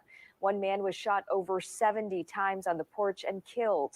The motive for the shooting is unclear and no arrests have been made. 19 seconds for a guy getting shot 70 times. Are they having a special on ammunition at Walmart or something? What the hell? Shit, man. That's probably 5 different Sun men, each hitting about 15 times. How do we save our streets? We need to work together. Something has to give. It's just too much. The mothers are hurting. The gun violence is often. It shouldn't be desensitized. Like, they shouldn't be this numb to it. It's a daily question that has become even more intense as the crimes become more frequent and senseless. This is the law aspect of it. This is grassroots solutions to gun violence. Government needs to work with the grassroots. They need to work with community and stop working against community. The immediate answer that we hear most often is police. We need better coordination. So no, we don't need police to do that. We need caring community members to stand together and say, no, not here, not on my block. And police are important. But the next 30 minutes, they're about us, the community. It's about shedding light on the things that young people go through, they face, and just in hopes of giving them a different perspective. But a better man, that can't happen. Because ain't no real man gonna do what you did to their family. We have to be intentional about the work we do. The community has to be a big part of that play. What can we do? What should we do? And are we willing to do it? You invest in community when you want to gentrify. So that's the best needs community for the indigenous folks that's been there for 3 and 4 generations. This is Save Our Streets, Community Solutions. Each Save Our Streets special focuses on a different aspect of trying to make our city better. I'm Bill Anderson, and this time we explore how communities can get involved and have gotten involved. Are we doing our part to support the police, and are they supporting us? And do the needed resources get into the hands of the people and neighborhoods who need them the most? And that's where we start, with an attempt to show that there may be funding available to help. We will also, I should say, be available to answer some questions about the homicide death of the 14-year-old, which occurred over the weekend. It's a regular occurrence in Philadelphia. District Attorney Larry Krasner's update and press conference on the latest series of gun violence on our streets. There have been 8 homicides in the space of 72 hours. The press conferences, for obvious reasons, generally take on a somber tone. What does this look like? But at this recent conference, there was a focus on solutions, things that have been done, and ways that the district attorney can offer resources. There will be more forfeiture money distributed within a few weeks, and we want to make sure that every nonprofit organization in Philadelphia is aware of this and understands the details of how they can apply. These guys try to get some money for their nonprofit. And They're ringing the dinner bell. All those nonprofits want to do is increase the amount of crime out there so they get some more money. Well, they got to hire more ex-con brothers to talk to That's these what their brothers on the street. That's what their product is. Their product is the crime, and they need more of it. I don't think that they contribute to the crime. I think that they know they can't do nothing about the crime, but they're still peddling this bullshit that they can do something about the crime and making money off of doing absolutely nothing about the crime. Exactly. Instead of giving all these people money, they should give it to the criminals and just pay them off. That won't work either. Yeah, I don't know about that. Yeah, I don't know about that. I mean, they did that during the pandemic. Where do you think a lot of the guns came from those checks? Those PPP loans. Exactly. Thank God that I'm able to get out of the bed every day and continue to fight. This was an attempt to address likely the most common complaint from community groups that are out on the street doing the work. The complaint that they're too busy trying to save lives to apply for grants or raise money, and they need help. Something the DA's office says they can provide directly to the neighborhoods that need it the most using seized drug forfeiture fund. We try to take the money that came from a particular zip code and put that money back into the zip code, because we do not think that drug dealers and other people who engage in criminal activity should be tearing apart that neighborhood. We feel the money should go back in there to be reinvested to try to prevent further violence in that neighborhood. Now, to be clear, these are not huge sums of money. To date, we have granted 43 organizations a total of about $950,000. But for several organizations, it's the first step in healing communities. We need to make sure people's basic needs are met before we can try to teach them, before we can try to reach them. It's essential that they have food and housing and everything else. Kyle, the conductor, Morris, leads. None of these people are maybe housing, but none of these people are going without food that are fucking doing the crime. The people that are doing the crime That's the most tired bullshit, man. eat well. Now, if you're talking about people that aren't doing the crime, yes, some of them need housing and food. Is that a popular hairstyle in this town? No. He's hiding the antenna on his head. I have no idea what that guy thought about when he did this. Literally, I've been trying to ignore him because he wants attention. I feel like he wants attention, so I've been ignoring it because it looks like he wants attention. Them before we can try to reach them. It's essential that they have food and housing and everything else. Kyle, the conductor, Morris, leads one of the groups who spoke, trying to let others in the community know that we have to take on this challenge together. And he knows firsthand the lasting damage being done. I was shot 6 times. I was at the hospital in 5 days. He also knows how important it is. So he was shot 6 times. That's a typical Philly story. I mean, a lot of guys in Philly have been shot. I want to know what else about him. I mean, 6 separate times in the street. He probably was in the street because most of the guys that do this work are ex-street guys. I feel like this guy might have been on the show before. You might have had him on here before. He knows firsthand the lasting damage being done. I was shot 6 times. I was at the hospital in 5 days. He also knows how important it is for resources and intervention to be available immediately if we really want to see things get better. When I was shot, somebody stepped on someone's Timberland, like something out of a 90s movie. Like this is how it started. Even though we shook hands and squashed it, one of them still wanted to fight. So, Jesus Christ. And then this is what I was telling you guys earlier about that girl. Like, it doesn't take much. Like, it doesn't take that much as you guys think. Like, I mean, I get it. And listen, man, I try not to get as frustrated with you gliders as I used to because, I mean, I got to be. Most of us can't comprehend this level of pettiness, dude. Exactly. I have to. But it's like, it doesn't take much, man, at all. Timberland, like something out of a 90s movie. Immediately if we really want to see things get better. When I was shot, somebody stepped on someone's Timberland, like something out of a 90s movie. Like this is how it started. Even though we shook hands and squashed it, one of them still wanted to fight. So these things happen fast. Went from eating mac and cheese and playing Taboo to on a stretcher, giving my mom's phone number, like before I passed out. That's how fast these things go. The district attorney's office on this day wanted to make sure that people know about these resources and how to apply for them. But it was also a wake-up call that the violence prevention funds being spent are not enough, or at least not getting to the neighborhoods in need, and we must do more and better to save our streets. We're looking for the funds or someone who can offer an in-kind donation to give us therapy. Our young people need therapy. Black Men Hill is going to do a workshop with our teens who have experienced, the gun violence, but we need more resources.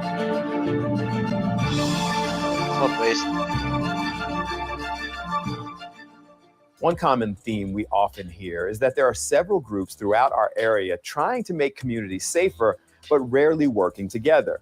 But recently, one nonprofit leader tried to change all that. As you all know, we have been under a crisis the last 3 years or so with rising gun violence. So today, we are assembling as community folks to stand collectively and say, nah, we ain't taking this no more. Different day, but it's the same question that our SOS initiative has focused on for more than a year and the city deals with daily. They announced a robbery. He was robbed, point of gun, and there was an exchange of gunfire, shot, and his vehicle was taken. What is each of our role in addressing gun violence? Your life matters. Your future matters. Don't shoot! And you can change it right now. Put down the guns.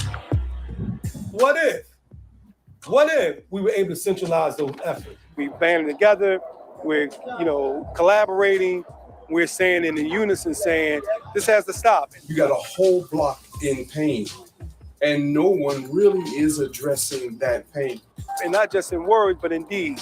Everyone out here that's assembled today are active participants in preventing gun violence in some form. Here we go. Reuben James heads up the organization Frontline Dads. They're providing all sorts of anti-violence initiatives, from violence intervention to parenting classes. Just to let everybody know. But on this day, it wasn't about his organization. It was about all of us owning that our communities, our city, needs all of us. He doesn't let police off the hook. He just doesn't view them as the biggest solution. This is about community. It has nothing to do with police. Police gonna do what they do. But police only show up when they get that call.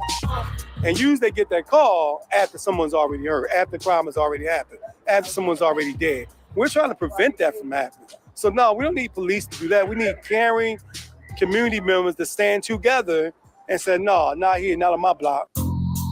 We need to be present in our communities. Everyone gathered together inside. You know how it's always a lot of talking? Some people love talking.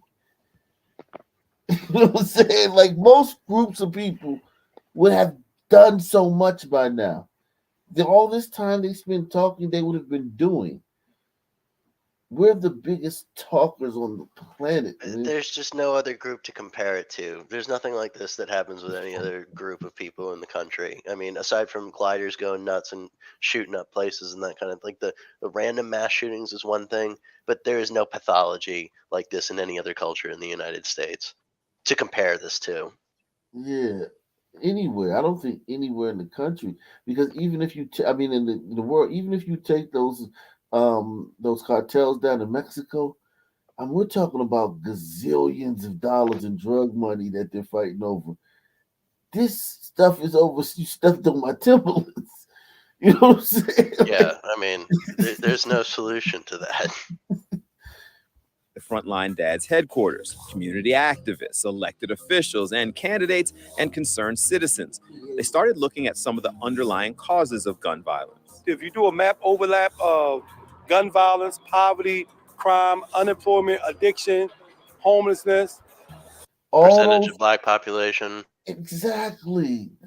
They're making it seem like that's the reason why you have the crowd. No, the black people is the reason you have the addiction level. There's no better indicator of violent crime rates in a given area than the percentage black population. Exactly. And the addiction level, even the addiction level, the reason black people, we have addictive personalities. We're more likely to get become addicted to things, whether it be TV or video games, whatever. We're more likely to get addicted to things. That's the way our mind works. I don't know enough about the black culture to answer this, but is it like the Indians where they didn't have alcohol really before white man got No, here? we had alcohol. We had alcohol. We not. Alcohol is not something that it's not alcohol. It's the way our minds work. It's a mental thing. It's the way. It's just the way our minds work. We don't have an issue where like we're gonna drink ourselves into a stupor because we can't help it. But the reason you have more addiction rates in black communities, to constantly blame it on systemic shit, at some point you got to just say that's just how black people are. Poverty, the reason who plays this game, this world, as we're seeing with the banks collapse, who plays the game in America, whatever it is, flipping houses, flipping burgers, whatever it is, who plays the America game the worst? Some people do. So they're going to have the highest level of poverty. So it's like, it's not about systemic anything. This is just us. It would concentrate right here in North Philly. It would concentrate right there in Kingston. It would concentrate in Mantua and West Philly. Specific areas that we can identify that has historically been neglected. And all that neglect adds up. Just look at these scenes of, my God. Tell me what you see on the ground and all these things. It would concentrate right here in North Philly. It would concentrate right there in Kingston. It would concentrate in Mantua and West Philly. Specific areas that we can identify that has historically been neglected. And all that neglect adds up to what we see here. Let's just be clear about who's in the room and why. But identifying the problem was step one. This day was about what everyone was willing to do. And also, we give them the strong message, which they have anyway to carry it forward. Understanding that people are afraid, and justifiably so. I got you. But the people in this... Did you see that? Yeah, that was crazy, wasn't it? Step one. This day was about what everyone was willing to do. And also, we give them the strong message, which they have anyway to carry it forward. Understanding that people are afraid and... God, I didn't see that before. Lurking, crouching Negro. We're just everywhere. This is normal. No one else walks around like this. That is the definition of lurking. Who walks around like that? Like that with the backtrack, man, is just perfect. Just insane, man. This is at the fucking press conference for the fucking DA. And also, we give them the strong message, which they have anyway to carry it forward. Understanding that people are afraid, and justifiably so. I got you. But the people in this room, they're fully invested. What I'm committed to do is making sure that each one of the organizations that are here have that information. People are scared, and it's real because retaliation is real, labeling is real, and gun violence is real. Like at the end of the day, somebody could fire from one of these moving cars and any of us could be hit. In the middle of a march, in the middle of a protest, in the middle of a rally, right? But we operate on faith. I'm a man of God. So I move in the direction that my God dictates to me, and I don't have that kind of fear. So if I die, I die. The meeting was the jumping off point, followed by them walking through Stop the violence. and agreeing to try and... What the fuck Wow, does look this at that do? turnout. But what does this do? Like, what is it? Has this ever proven to do it? Like, what I'm basically saying is like take Tigers, right? They would look at data, they would see what worked in the past and tweak it. What data are some people using to prove that this was the thing to do to stop the gun violence? Especially when you can pull numbers like that with ones and ones of people. There's no data proving that this shit worked. Look, you hear Johnny snoring? Oh, man. Johnny snoring like shit, man. God damn, man. Johnny, man. establish a presence in known city hotspots. 2 blocks away, 3 blocks away, 1800 block of Susquehanna is one of those hotspots listed in the 57 blocks where we know it's a high rate of gun violence. There's a high concentration of gun violence. And we can address it through city resource, community efforts, collaboration, and just trusting that we could change it. And we're just going to trust in this, in violence interrupters we trust. We need to put a stun gun on his computer chair. Yeah, I just don't understand these people. These people are fucking crazy. I just don't get them, man. I'm a Sun person. It's just maddening. It's just maddening, man.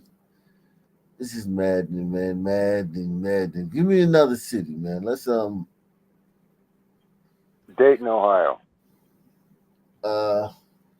That's a shithole. I don't think they have. We'll do Columbus, man, because I don't think we did Dayton last time. They didn't even have a news channel. Do Columbus, man. Columbus. Oh God, man. Jesus Christ.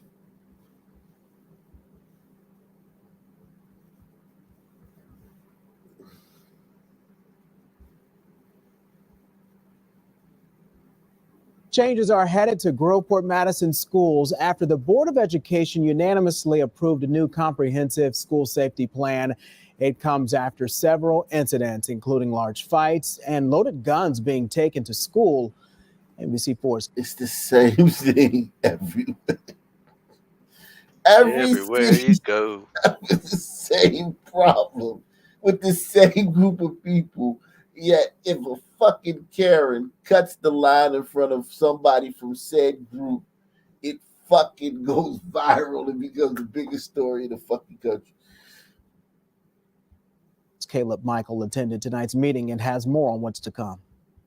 This new comprehensive safety plan is all a result of a survey that was sent out to high school staff, family, and students in response to some of those incidents. The district believes these changes will help to shift the culture. If it's not safe, kids can't learn. If it's not safe, teachers can't teach. And that's our number one priority. Tonight's vote by the Groveport-Madison Board of Education is the district's first step in making changes they believe are necessary. Our focus here with this comprehensive plan is about changing the culture so that people feel safe. One of the big changes coming to the schools will be metal detectors. Survey results showed more than 50% of staff and students wanted entry metal detection. That'll work. Now that's something more than a march, more than a fucking bunch of people talking and hearing themselves talk. Metal detectors will work. That will help. That will save some lives. On campus, that number was more than 90% for parents. But Superintendent James Grube says this plan is so much more than that. None of us want a gun or not to get into school, of course. But our focus here with this comprehensive plan is about changing the culture so that people feel safe, they know they can be safe. Other changes coming include 2 more school resource officers, 5 more school nurses, and a coordinator to oversee social, emotional, and mental health services. Overwhelmingly, the students, parents, and teachers and staff support more mental health supports, which is exactly what we've been saying this whole time. And for board member Libby Gray, she believes this is the right move. I like this approach because we're not taking care of just one problem, we're working on multiple problems and trying to solve the problem as a whole rather than just one tiny piece of that problem. Because in the end, it's all about safety. Kids today face a lot more challenges than we ever did or can relate. I like their little council. It's not too sunny, man. Might actually get something done. Yeah, exactly. Salute to them, man. No sisters on there. I feel like metal detectors will profile certain students. Yeah, what schools? Why is they ain't putting metal detectors in the white schools? Yeah. Are we going to be deploying these same resources to every school or just the black schools? Yeah, it's just hard to deal with it, man. I love the law. I love all the rules and everything. And the position's kind of a little hybrid of social work and legal. A Central Ohio suburb is taking a big step in advocating for victims of crimes in their community. Thanks for staying with us for NBC4 at 5:30. I'm Jennifer Bullock. I'm Jared Smalley. The city of Hilliard recently hired a full-time victim advocate. And NBC4 Sierra Johnson joins now. She sat down with this woman in a newly formed position. What does she want community members to know? So Hilliard didn't have this position before. What happened in Hilliard that now they need a victim crime advocate? What has changed in Hilliard over the last couple of years? Of crimes in their community. Thanks for staying with us for NBC4 at 5:30. I'm Jennifer Bullock. I'm Jared Smalley. The city of Hilliard recently hired a full-time victim advocate. And NBC4 Sierra Johnson joins now. She sat down with this woman in a newly formed position. What does she want community members to know? Yeah, she really wants folks to know that navigating the legal system can be extremely difficult, but when you are with her, you're not navigating alone. And what could be the most traumatic day in a person's life, victim advocate Cynthia Newsom can often be the first person to give you a call. And what could be the most traumatic day in a person's life? Victim advocate Cynthia Newsom can often be the first person to give you a call. Is there a typical day for you? Yes and no. Newsom was recently hired by the city of Hilliard in a full-time position, helping those in the community who are victims of crimes. The normal cases are the domestic violence and assault cases. It also can be cases that only involved threats of violence. It didn't actually end up in violence. We have what are called aggravated menacing charges. It can also be what's called menacing by stalking. City of Hilliard prosecutor Don Steele says after law enforcement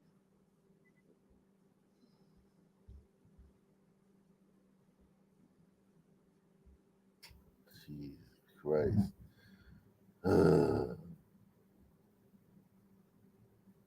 Columbus police have named a suspect in the early March shooting death at a gas station on the east side of Columbus. According to a police report, officers were called to South Hamilton Road on March 3rd, where they found Jared Porter suffering from a gunshot wound. Porter was taken to a hospital where he was later pronounced dead. Today, police named 22-year-old Malik Miller as the suspect in that shooting.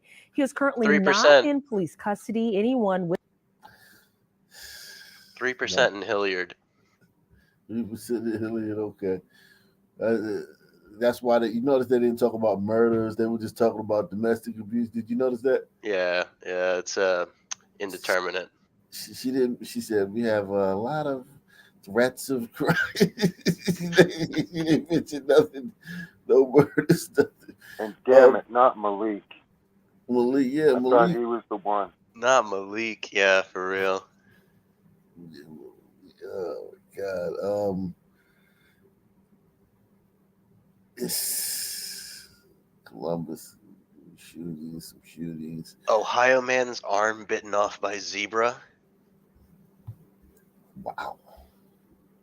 Developing now, a man is being Ohio? treated at the hospital after being attacked by a zebra he owned in Pickaway County. Within the hour, NBC4 received the body camera video from the incident.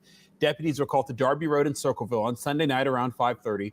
Once arriving, deputies saw the man lying on the ground with an injury to his arm. A tourniquet was applied. And in this video, you can see the man walking with help, getting into the waiting ambulance. Now, during this time, law enforcement said the zebra was acting aggressive toward them and other family members. After several attempts to scare the zebra away, deputies did shoot and kill the zebra. As this story develops, we will bring you updates on air and online at NBC4i.com. Well, all righty then. Ohio is wild, bro. Wasn't expecting It's that. like Savannah shit right there. Yeah, that was unexpected, man. Wow. Now, breaking news from NBC4. Following two breaking news stories out of the city's southeast side for you this morning. One person is in critical condition after a crash off of McNaughton Road, and also a man is dead after shooting on Winslow Drive. I want to thank you for waking up with NBC4 today. I'm Matt Barnes. And I'm Monica Day. Police say that one male victim has died out of that shooting, and Matthew Herchick is joining us live from the scene. So, Matthew, what is the latest that you can bring to us? Matt, Monica, I just spoke with one of the detectives on the scene here not long ago, and he said that, again, details are still very limited for them. They've only been on the scene for about 30 minutes, so they're still very much trying to piece together exactly what happened. This is a live look at the scene right now. You can see just behind me a crime scene bus just pulled up here not long ago. A number of detectives and investigators, again, had been on the scene for about 30 or 45 minutes, and the focus of their investigation is this Columbus Park Apartments. They say it is an outside scene. The victim was found outside of this first building off to our left here. Again, details are limited, but again, we know that one male victim was shot at this apartment complex. It's off of Winslow Drive, which is just off of Allen. Okay, so goddamn.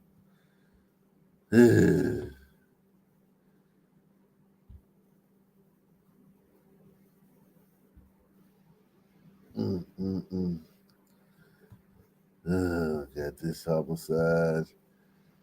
Oh my God. They shooting up the whole fucking city, man. Fucking Afrocentric girls win championship. Where? Yeah, there's some other Afrocentric stuff going on there too. Girls State Championship game in Dayton. Division III Afrocentric seeking the 8th title in school history, facing Chippewa, and the Lady Nubians were not messing around. They come out of the gate firing 20. The lady. Nice. The Royal Queens. 27 first quarter points, and they led by 13 at halftime, but Chippewa chips away. Jacqueline Janzillo. Come on, white girls. Come on, Vikings, the Chippewa Viking Queens. Get dunked on by the Nubians. For 2, the lead is down to 4, but they get no closer. Huge play here. Samira Thompson with the steal and the finish. Time to celebrate for the City League. Nubians honor their late assistant coach, David Rhodes, with another state title, 75-62. Well, of course they won.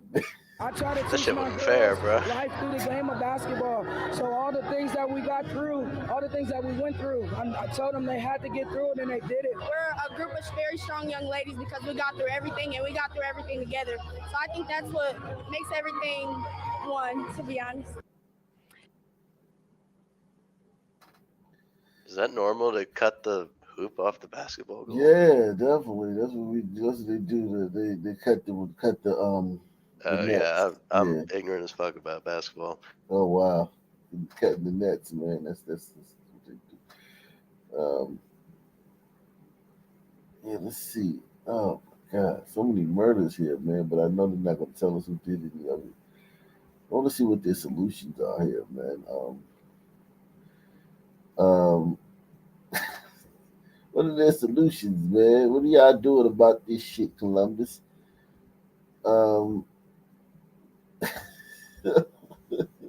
Okay, here we go. Here goes something, man. A lawsuit filed today in federal court here in Columbus accuses 2 Licking County deputies and 2 Pataskala police officers of violating the constitutional rights of a disabled veteran, and also of battery, false imprisonment, malicious prosecution, civil trespass, and criminal conduct. The attorney for Marine Corporal Milroy Court says his client was violently pulled from his wheelchair, handcuffed, and then jailed for doing something he had every legal right to do, asking the law officers to get off his property. We have exclusive interviews and body camera video to show you. It is disturbing and confrontational. Could you please exit my property now? An angry homeowner and 3 armed law officers on his property with no warrant. Soon you will see Corporal Milroy Court being pulled from his wheelchair and put in handcuffs. But to understand how they got here, we have to start here. Court, his wife, and 11 children lost their home to a fire years ago. Before that, Corporal Court lost his legs on the battlefield in Iraq. Firefighters who volunteer with the Tunnels to Tower nonprofit built this house for the Court family. How many rooms in that house? I mean, 11? I got the Brady Bunch up in there. Shit. Golly, man. In Iraq. Firefighters who volunteer with the Tunnels to Tower nonprofit built this house for the Court family. A property line survey made back then showed his neighbor's backyard fence is on the Court property. From my understanding, their fence and part of their shed is on our property. He says as he was recently clearing trees to farm here and make a community garden, that neighbor started screaming at him. Knowing I didn't damage anything, I was taken back by it. Minutes later, a deputy was in his neighbor's yard talking to the woman who lived there and then calling out to court. And I told him we can speak from here. And his response was like, I'll just come over there. I told him you can stay over there. I can hear you clearly from here.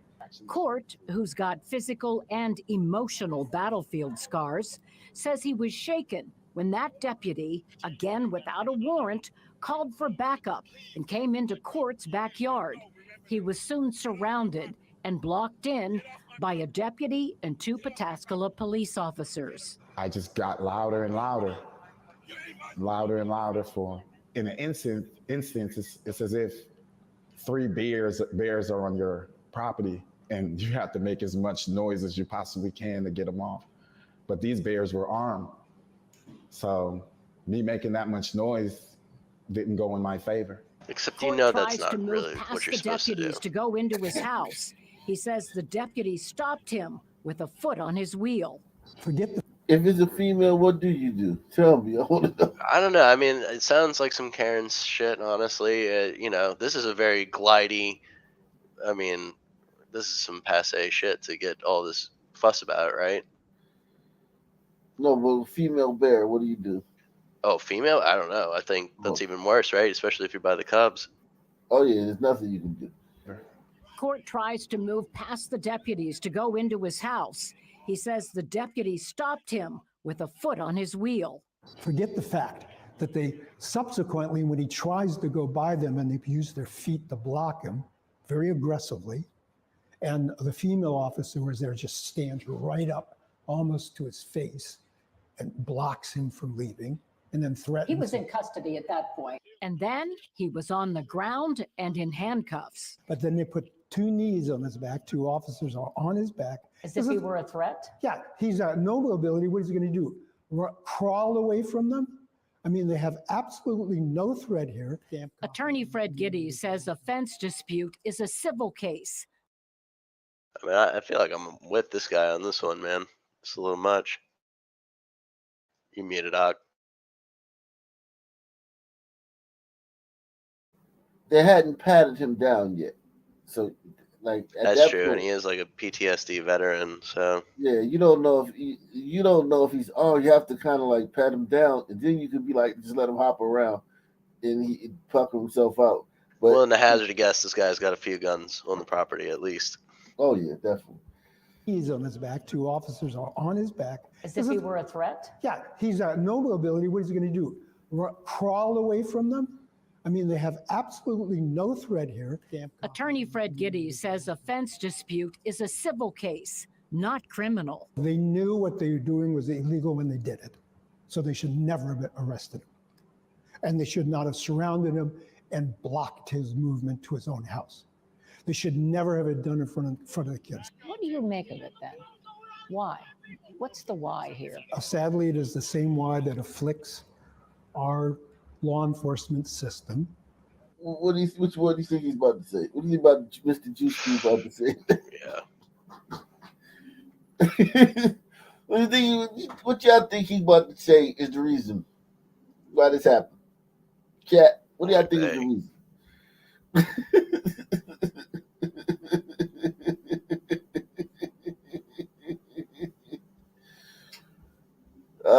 What do y'all think, man? What do y'all think, man?